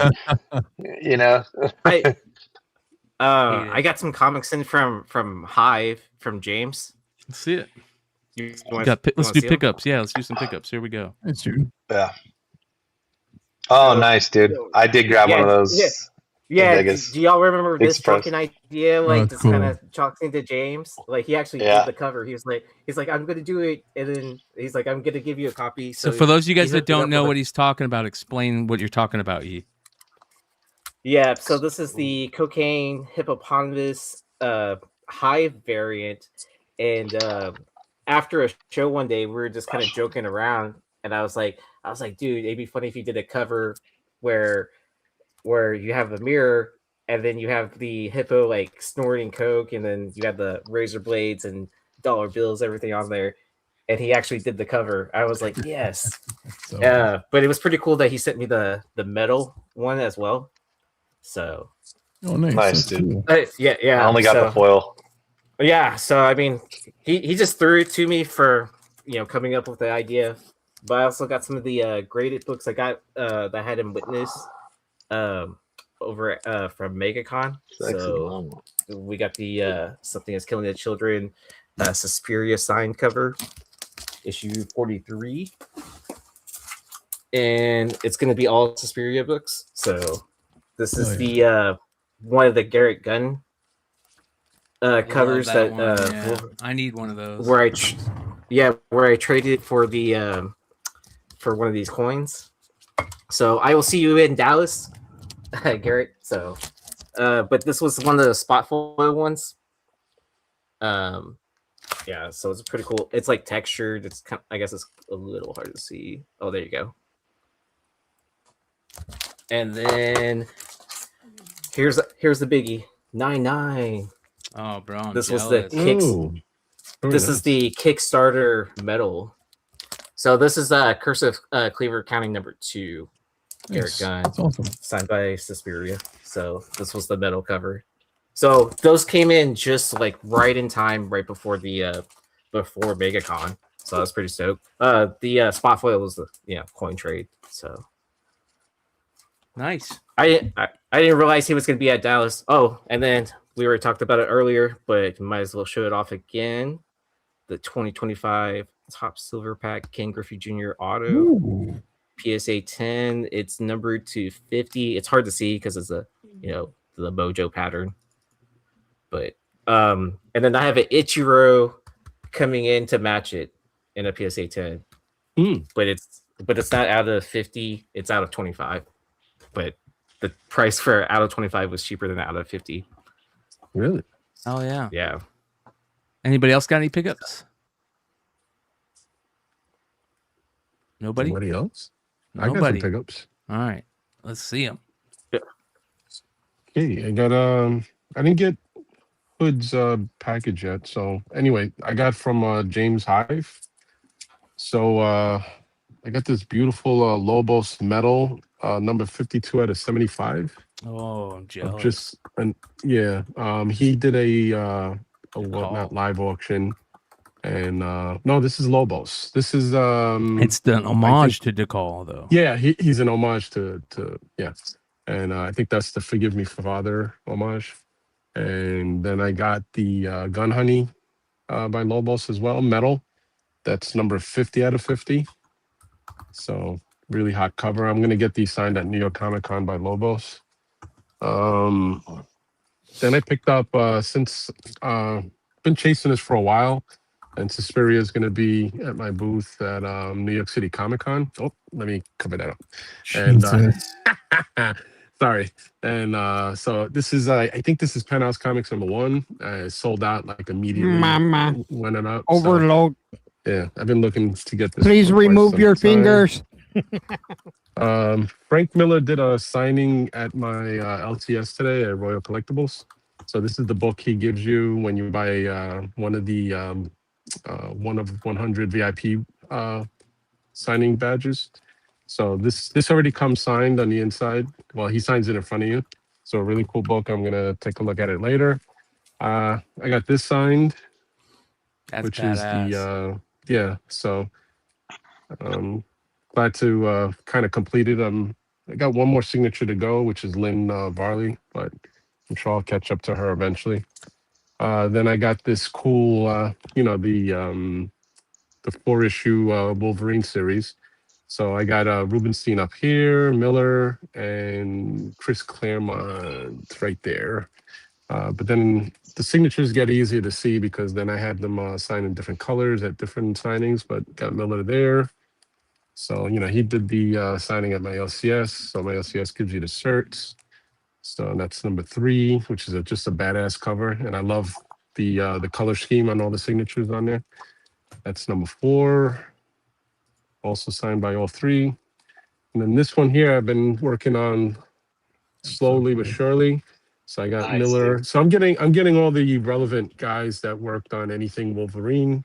So of course Miller, I had to add. You got Herb Trimpe, Art Adams, Chris Claremont, Jim Lee, Al Milgram, Steve McNiven, who did the art for this storyline. Rob Liefeld signed over Deadpool's Sword. This is Charles Soule, who wrote the storyline for this whole Death of Wolverine. So I'm probably going to try to get Todd McFarlane at New York City Comic Con on this. I'm just trying to keep it all hardcore Wolverine artists. Well, where's Todd's signature going to fit on that, man? I have to find a way. Maybe I get him to do a T McFarlane like the old days, like a little one. And then that'd be badass if he would do that. Yeah, that's about it for now. So nice. Yeah. All right. But it was cool meeting, sitting down and talking to Frank Miller.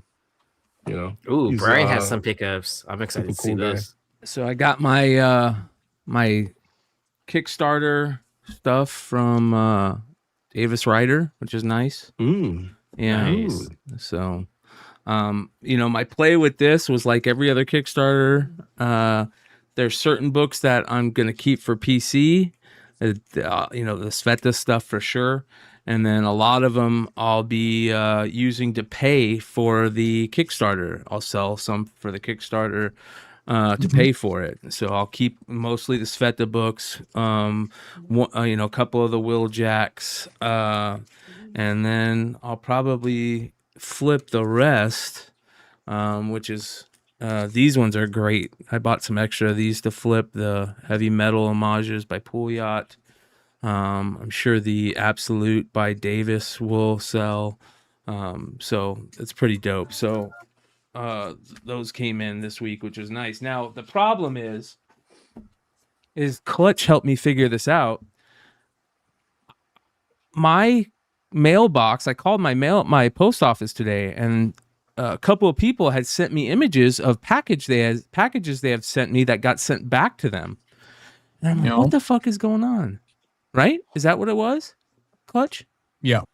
So I called my post office. They're like, yeah, were you out of town recently? And I'm like, yeah, I went out of town for a week. And they're like, well, I have one of those community mailboxes. So if they can't fit it in the mailbox, they just take everything out and they send it back. They take everything out? Yeah. How big is your mailbox, dude? I mean, so my mailbox is like this big, this wide. You've got that big, like, giant metal box that has like a bunch in there, right? Yeah. Yeah. I have that same thing. Do you also have the extra footlockers for bigger packages? Yes. And if you get a ton of packages at once and it gets too big, they're just gonna they'll send everything in your mailbox back, and they put a note in your mailbox asking if you still live there. Just get a PO. That's crazy. Did you get the couple of books I sent you? I got the couple you sent me. Okay. I'm thinking that if you remember that I ordered, I've talked about this. I thought they got stolen off my porch. I ordered the 8, is either 5 or 8 of the Diaz Snow Bunny Baroness from KRS Comics.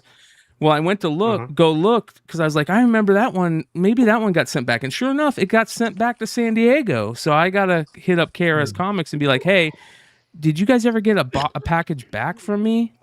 Which makes me feel good that nobody stole it off my porch. But still, it sucks that they can't just take them out of the mailbox and put them on my porch, because I live, I live down the street. I mean, it's not that far of a little quick drive just to put it on my front door. So I can answer that. So Jose or Chris are just gonna say, "Man, you just gotta check your IG messages, bro. We tried to message you like."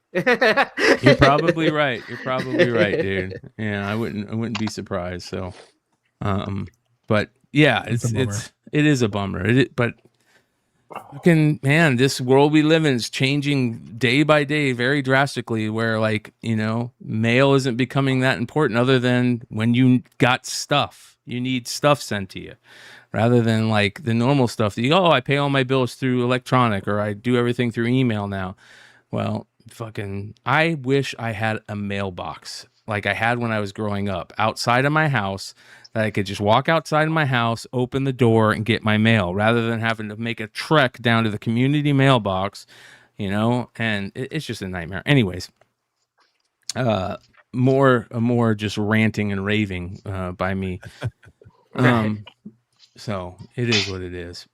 But all right, so a couple of things I wanted to show you. I do have pickups from Chicago. Ooh. Oh, hell yeah. Let's see that. Hold on. Let me see. I don't know if this will. Are you almost done over there?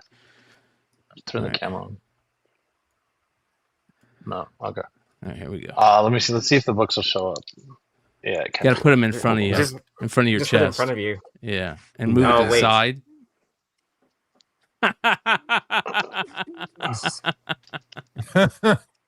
What are you doing? Come on. What's up?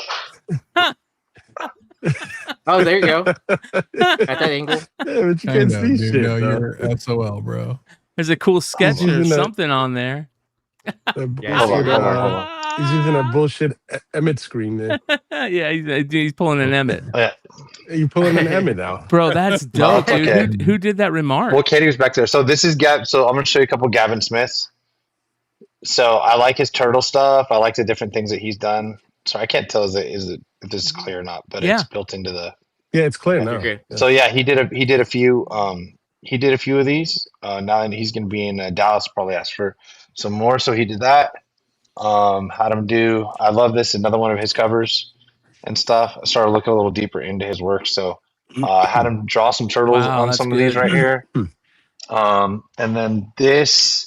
I think he did interiors. I don't think this is his cover, but he did the interiors on this. So he threw a cowabunga on there, which is pretty cool. But I didn't realize that he is doing the interiors for this right here. So he had a little Skeletor on there. These are the quicker marks, by the way. Like, he's got more expensive stuff that I'm sure would be a little, you know what I mean? But the guy is badass, dude. You could only imagine if you pay that extra money, what is? Yeah, and I wanted to come back because it's the first day that I talked to him, and it'd be kind of cool to see if he would be on here. It'd be kind of cool if he could be on and talk about some of the stuff, especially being Raw Motu guys.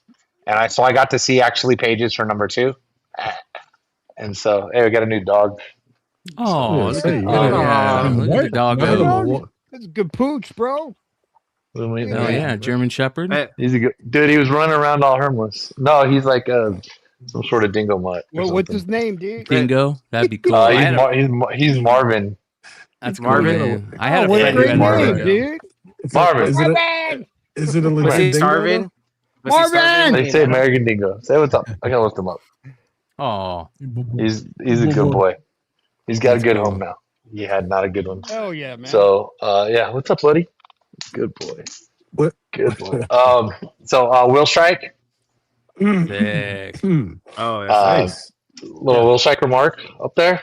Wow, nice. Not too bad. The dude's pretty crazy. Oh, dude, he's really good at everything, and he's pretty cool. English guy. He's been out here since like San Diego, except something like that. So that was cool.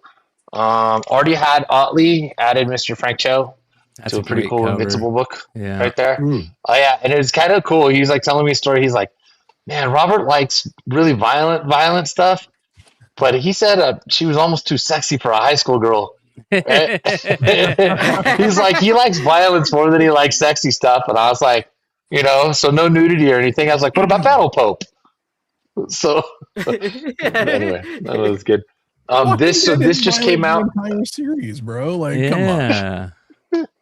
I don't. He just doesn't want to have a 14-year-old gigantic Knox. That was his point. It was like, he was like, bro, she's a kid, but it's Frank Cho. What are you gonna get, dude? Yeah. And also, how old's that cover? Almost 20 years old now. And then I hadn't seen this before, but from Jerome Pena, this is the foil. There's cardstock as well. So this is actually pretty nice. It's probably not going to pop like the light in here kind of sucks. Dude, I've never had a Wes Craig, but I found this on the wall. So number 1 first print from Wes over there. Oh, dude, and like probably the book of the con is they released this Dan Mora foil with all the That's a cool like one. basically all the characters. And as far as I know, it's only foil, or either that or it's all they had for sale. I don't think it's coming up on there, but on the screen. But I think these are they retailed them at like 70, but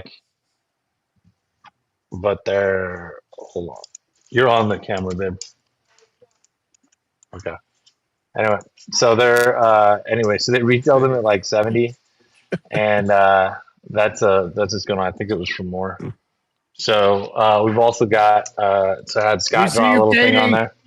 Hi, Katie. So you got AirPods. So Scott drew a little extra on there for me. Oh, is that a first issue, a first print?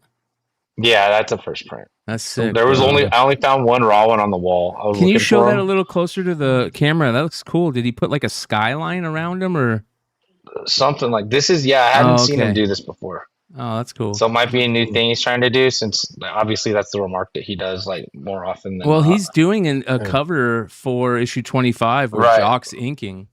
That's cool. Oh, that's dope. Dude, I appreciate you getting that for me. Thank you. That is so I do have some cool, stuff man. coming back, some CGC with but not too many with Scott on there. More on the what's it called, Dragata stuff. But I do have a couple. I have one on eBay, but I put a big price on it. Oh, shout out to Frank Cho. I do this sometimes where I have people sign front and back on things, and so he drew a little Vampirella on there for me on the connecting cover. Oh, that's sick. Yeah. That's pretty cool. That's awesome. That looks pretty cool. I'd be remiss. Friend of the show, Bill McKay. Little Kim foil. He does like 3 per show. So this is number 3 of 3. He normally keeps number 1. Then the other. The coolest thing I got is a double thing, because I went to Dan Mendoza's table and then I was going through my stuff and I realized, dude, Unpressable Defects Patreon, as you can see here, I did not remember that we actually had a Dollface one in like 2017 or something like that, Sailor Moon version. So I was like, Dan, we did a variant, dude. And I don't think either one of us knew. So I took that to Dan to have him sign it, and then pre-show commission that he brought Bad Religion. Zombie Tramp for me. Wow. So yeah. So for me, that was yeah. But he already had that going before. I wanted Punk Rock Janie, and he's like, who do you like? What's your deal? And we've talked about punk and stuff at the other shows. And then I was like, dude, Bad Religion. He's like, got you, bro.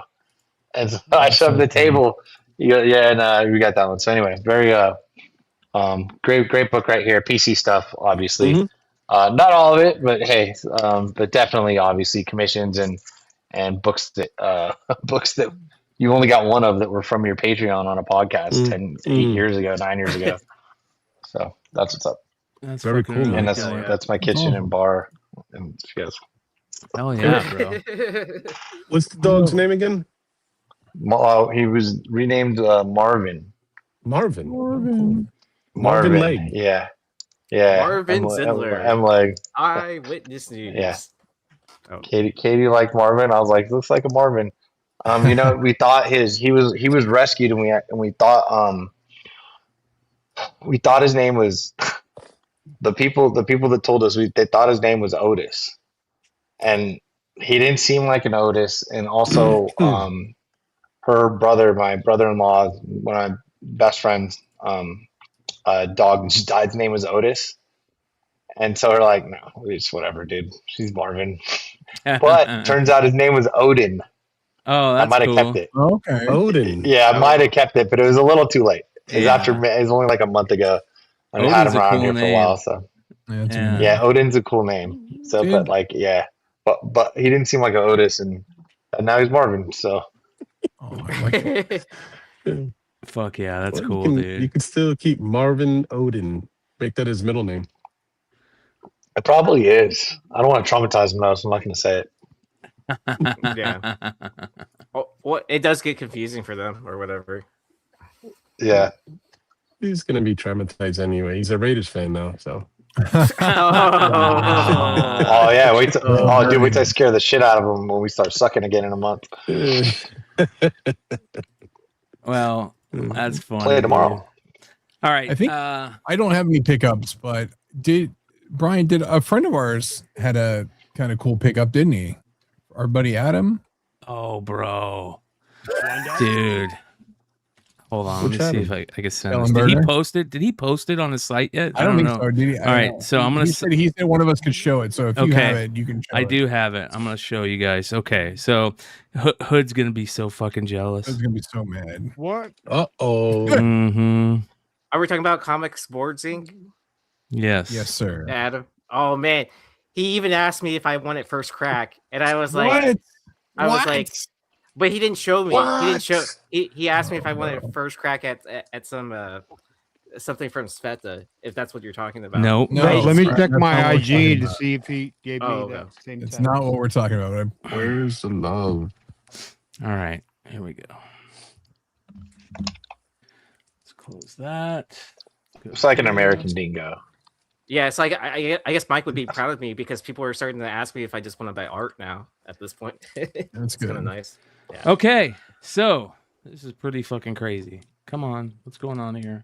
There we go. All right, so Adam sent me this. He goes, I bought 9 of them. Oh wow. I just saw he got it. I just saw he got it. You got a 9-pack. He only opened one of the 9. He only opened one too. Hold on. Well, he said it. He said it felt different in the. In the pack. Oh my goodness, dude! What a crazy pull. How cool is that? What do you want dude? for it, Adam?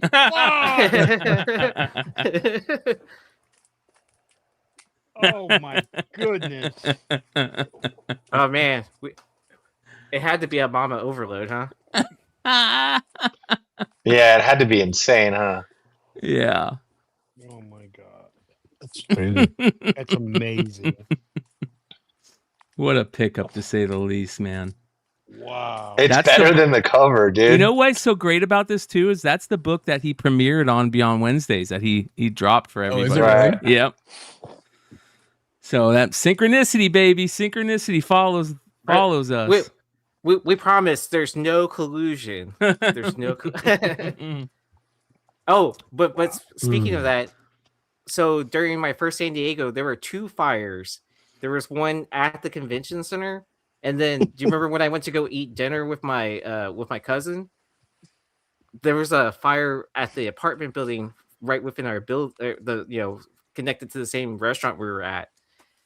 And then last year we had the fire alarm that went off in the Airbnb that Leg and I would not have woken up from. That was loud as See shit. that fire on that cover, bro? Yeah. Hey, sound the fire alarm on that cover, bro. Mama. So I do want to show you guys some cool things, some new IG art posts that I've seen over the past week. This was some cool like animation put out by this guy, Untitled Army, and he says this is a series I made using ZBrush Cinema 4D, Marvelous Designer, and Redshift. It's a CG aimed at stop motion mixed media aesthetic, not AI. You can scroll through my timeline. So this is not AI, if anybody's asking, but look how cool these look. All stop motion style. I love shit like this. Yeah. Look. Magneto. Beast. Fucking cool, man. How's eyes glow in the dark. Professor X looks badass.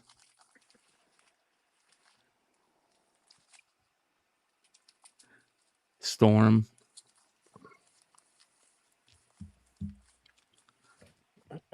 Nightcrawler.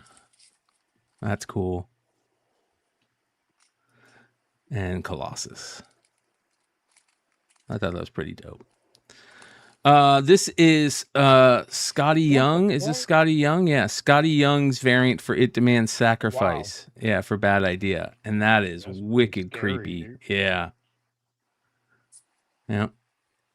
So this is the series that also did the really cool Tony Fleece homage at the Tiki party, which none of us got, which I'm bummed out about. That was one of the books I was looking for. Beautiful art. This is by Caleb Linden. Cool Spider-Man and a skateboard. Love that. Shoots Pez. Hank Hill. So some cool art. I like shit like that. Yeah. This is what grabbed me. I always love the Spider Hulk design. I love the kicks that he's wearing too. He's got the old school airwalks, it looks like, on the tech decks. So, love that. Just cool art. Caleb Linden design. All right, next. This is sick to me. This is by Daniel Fernandez Casas. And just like different versions of Spidey in action, I guess. It looks like Spider-Verse art. Right? Kind of mixed cool. with Scotty. Scott, almost with a little bit of Humberto Ramos into it, maybe. Yeah. So I think that's cool. What is going on? Why isn't this showing? Hold on here. Let me refresh this. Okay, look at this, dude. This isn't comic art, but this is about to trip you out, dude. 2 like colanders or something he's putting together. Watch how it starts like animating. Bro, I tripped out. Isn't that sick? That's the Eclipse. Yeah. That's cool. So that right there like tripped me out. I watched this about 10 times. Boobs. This is beautiful. Oh, never mind. It's AI. That got me. It got me. Look how cool that looks, though. All right. This is by Yuko Smith, a guy we've talked about quite a bit. The only problem with Yuko is I've had a lot of people over the years reach out to me and be like, he never gets shit done on time, or even sometimes I'll pay him for something and he'll never do it. He doesn't do his lawn. I don't know if that's true or not, but look at that cover. When I first saw it, I thought like he's motorboating her, but I almost thought that like it was in his mouth. You know what I mean? Like, that's a crazy cover, dude. There you go. Yuko Smith. Beautiful. This is by T Villain. I just love the colors on it. Very cool. Wow. This is New School Tattoos on IG, and I think that's cool. Cool looking art. This next one is going to reload. Come on. All right, Scotty. It reminds me of Scotty. It's not Scotty. This is Dax Gordine. Dax Gordine. So. It's cute. Yeah. I like that.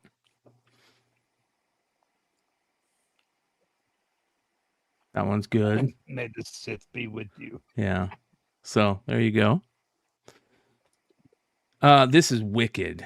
Oh, dude, that's cool, kind of, dude. Yeah, Blabus, Blay art. I think one of those bit me the other day, dude.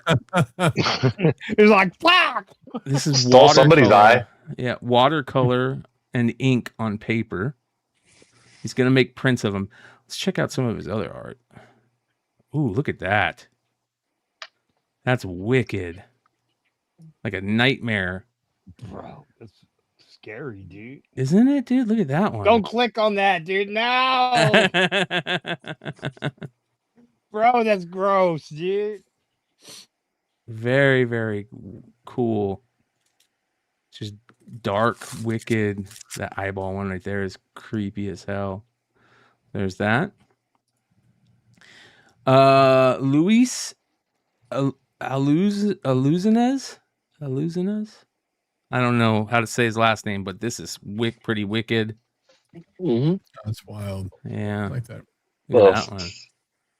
Those are on covers? Yeah, sketch covers. Wow, look at that. Look at this right here, the way he signs. Oh, sketches 4? Let's look at this. Quit showing that guy, dude. It's already over. Fuck it. Yeah, I know. We already lost. Look at that one. I love his sketch signature. He draws little teeth. See the teeth? Mm. Wow. Yeah, really good. I mean, look at that. Holy cow. Wow. Clutch is DMing him. A lot of people are DMing him. Look at that one. That one's pretty nuts. Oh, here he is signing his signature. Let's see him sign his signature here. Oh, come on. He takes as long as Quintana, dude. No dice. That one's pretty dope. This right here. Oh, that's the guy who bought the piece that he just sold. Okay, look at this. RFJRT. I hope this isn't AI. But nope, there we go. Okay, that makes me feel better. Is that Spidey 2099? Spidey 2099 has some type of crazy zombie or skull or I don't know, but it's sick. Sick. All right, Brett Bean, look at this. Wraparound 7th printing for Dork #1. Yeah, it's sold out at Lunar too. Oh my gosh, that is such a fucking great cover. Like I ordered 10 of them. Damn. That's so good. Hold on here. All right. Did you guys see this? Dragon Con's got a bunch of dungeon crawler. It's got a Dungeon Crawler Carl 0 special edition that's going to be available at Dragon Con. So if anybody's going to Dragon Con, you might want to look for that from Vault, I guess. It's going to be at the Dungeon Crawler. You can also follow my Instagram at some point. Oh, see? There might be something coming up. Ooh, wee. Maybe. KRS is having a Labor Day sale Monday, September 7th, you guys. They're going to have sketches by Art Germ. PS5 is giveaways, a bunch of items. But you can also go to their site and use the promo code Beyond10 to get 10% off at KRS. So definitely check out their Whatnot sale and go buy some stuff on their website using the promo code. This is crazy cool. I love this. Louis Joyce. Pretty interesting take on Spider-Man riding a skateboard. And then this is crazy wicked. This isn't AI as far as I know. This is a performance team. They're making a great white shark. It's a bunch of people on strings. Now, I don't know if it's AI. I hope it's not, but that's kind of crazy. Look at that.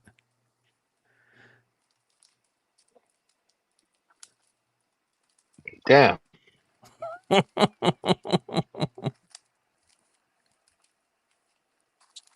That's fucking wicked. Dude, that's nuts. Let's see him do it without strings. Right. Hey, they finished. Hey, you fucked it all up. Right. This is Matthew Woodson You didn't pull the rope on IG. I love that. Beautiful. Even though it was a failed color test. It's cool. And then Joel Herrera. This cover is so fantastic. Circuits, Seduction, Revenge, issue #1.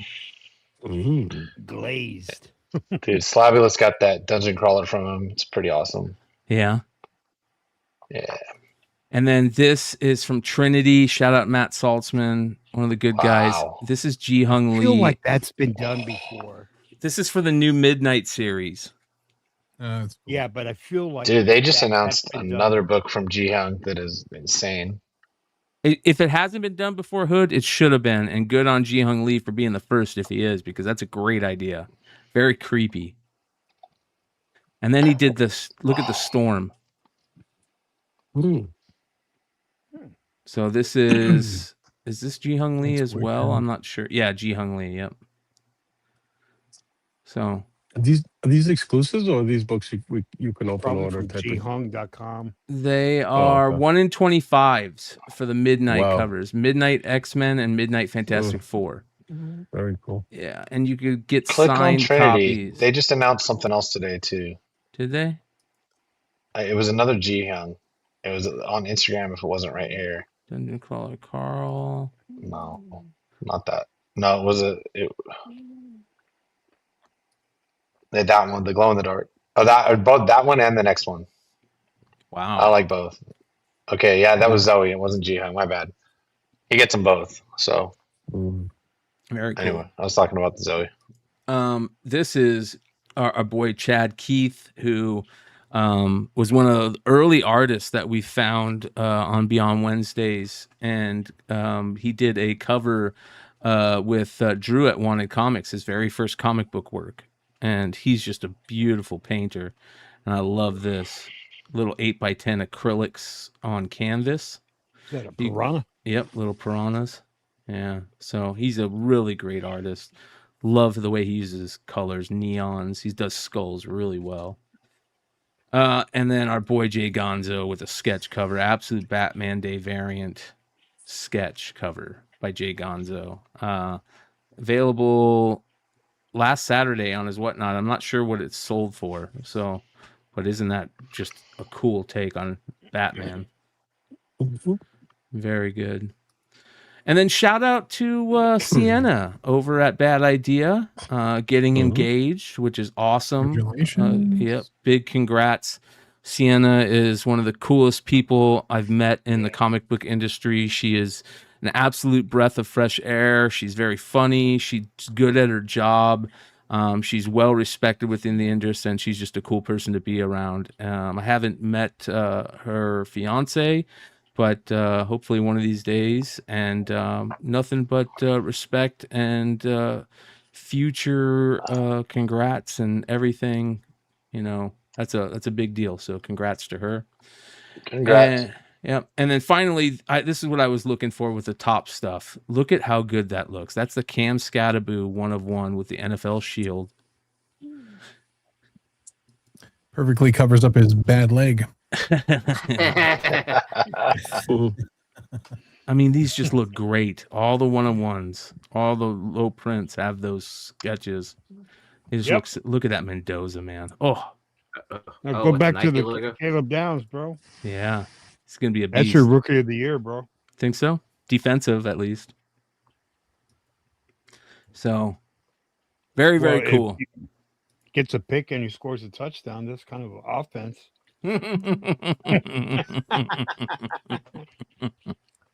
Oh, and then happy belated birthday to Nate. Yes. Shout out to Yeah, Nate. Nate.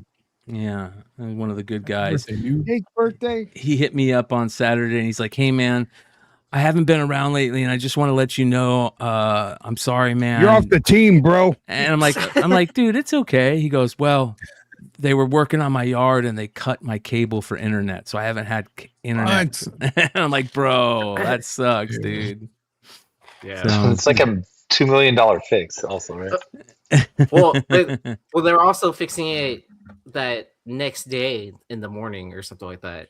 Well, on that Sunday, so it was so crazy. yeah. I'm just seeing this. Appreciate that. Like, I'm seeing that in the live chat. Let me see here. Oh, not that I think Nate's lying. I just don't think he's telling the truth. So In the JP private chat. JP Comics, you share a birthday with Nate because his birthday was also on Monday. Oh, happy birthday! There we go. Yeah. So fuck Happy yeah, birthday, man. Nate! Happy birthday, bud. Hell yeah. All right. Good shit, everybody. Great show. Thanks for hanging out with us tonight. Let's see here. What do these guys get coming up? John, you got any shows coming up soon? No, just I'm actually in the process of getting ready for New York Comic Con. So that's like, we're getting close, man. It's already going to be September, so I got 5 weeks before New York Comic Con. And it's going to be cool. We're going to have Mark Spears. Those in the chat who haven't heard yet, he's confirmed for New York Comic Con. He'll be promoting Spawn 77 with Todd McFarlane. Also, I think he's got a book that he's dropping with Marvel Comics. So you may see him at also the Marvel booth, I think, at some point when he's walking around. So it'll be really cool having Mark down in New York for the first time. And then also we'll have Suspiria by my booth for a short period of time, hanging out. She'll be at the show as well. And so there'll be some interesting people. And plus all you guys are going to be down there, right? So yes, sir. That's the fun part. I'm like 50-50 on it if I can make it. No, you're going to come. You're going to come. He's like, I'm flying you out there if you can't. Let's make that 75-25, all right? The hotel's booked, and I booked my flight at the beginning of the show. But we're going to get bunk beds in Leg and Brian's room, so. Oh, there's plenty of room. It'll be like Step It's Brothers. New York, so I feel like you're lying. We'll get some wood and some hammers. So the room. Bro, there's barely room for us and my comic books. Hey, I can fit in a short box. I still don't have room in there. I got less room there, bro. You'd rather get in my bed. It'd be cool if I got a room like with the outline of a dead dog, and it was a shame what they did to that dog from Coming to America. But I will see Big Leg in Texas. At Dallas Fan Expo. So nice. You'll get to meet my brother. So. Oh, sweet. Yeah. And that's also booked. That is a walkable Omni, and the flight's already there. Oh, yeah. So. See, I'm on the opposite side of the convention center. I'm at the Lorenzo, so I walk over the highway over that overpass. Oh, okay. I mean, I haven't tried it, but I know what you're saying. Yeah, I do it because I always drive my car up there too, and it's close enough where I don't have to pay for additional parking. Oh, that's good. Then when I check I out, stayed at the Omni last year, and I can walk up and down and go in and out of the con. It doesn't get any easier for me than that. It's a big hotel, but whoop-de-doo. Card on a carpet, but hey. The favorite part about my hotel is that you could be tripping on acid and then get lost in there because they have all that fancy art stuff and everything's just super. I can cancel my room. How close is this? It's on the opposite side of the convention center. It's from the Omni. So yeah. All right. Yeah. It's a little bit cheaper too. All right. So look. It probably look it up. is. The Omni went up. I kind of lucked out, I think. So I might end up keeping it. The price. I looked at it. It's like $500 more total, as compared to when I booked it a week or two ago. Oh, then you probably. I looked last night to see if I get a flight hotel combo. And then it was just period. It was way more. Yeah. So I was like, oh, all right. I thought it was more last year too. Did they come out with the Madden movie that with Christian Bale? Remember? No, I know. Yeah, it's not Nick out yet. Cage?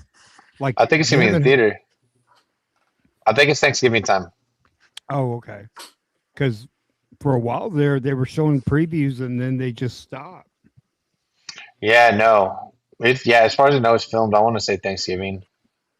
It's kind of like they always do. They just give you one, and then they, and I doubt, I don't expect it to be like a theater blockbuster these days. You know what I mean? That's not how things are these days. Probably gonna be an Amazon drop or something.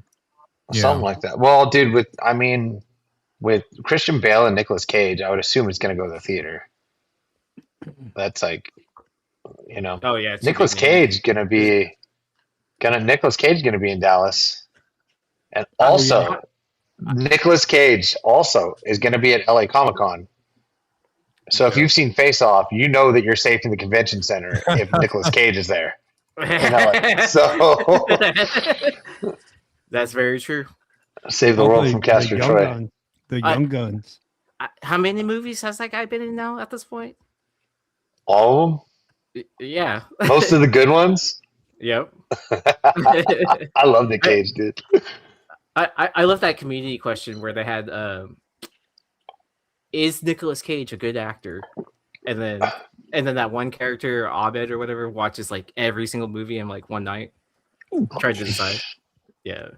That's fun. Yeah, well, I there's like only one National answer. Treasure. And it's yes.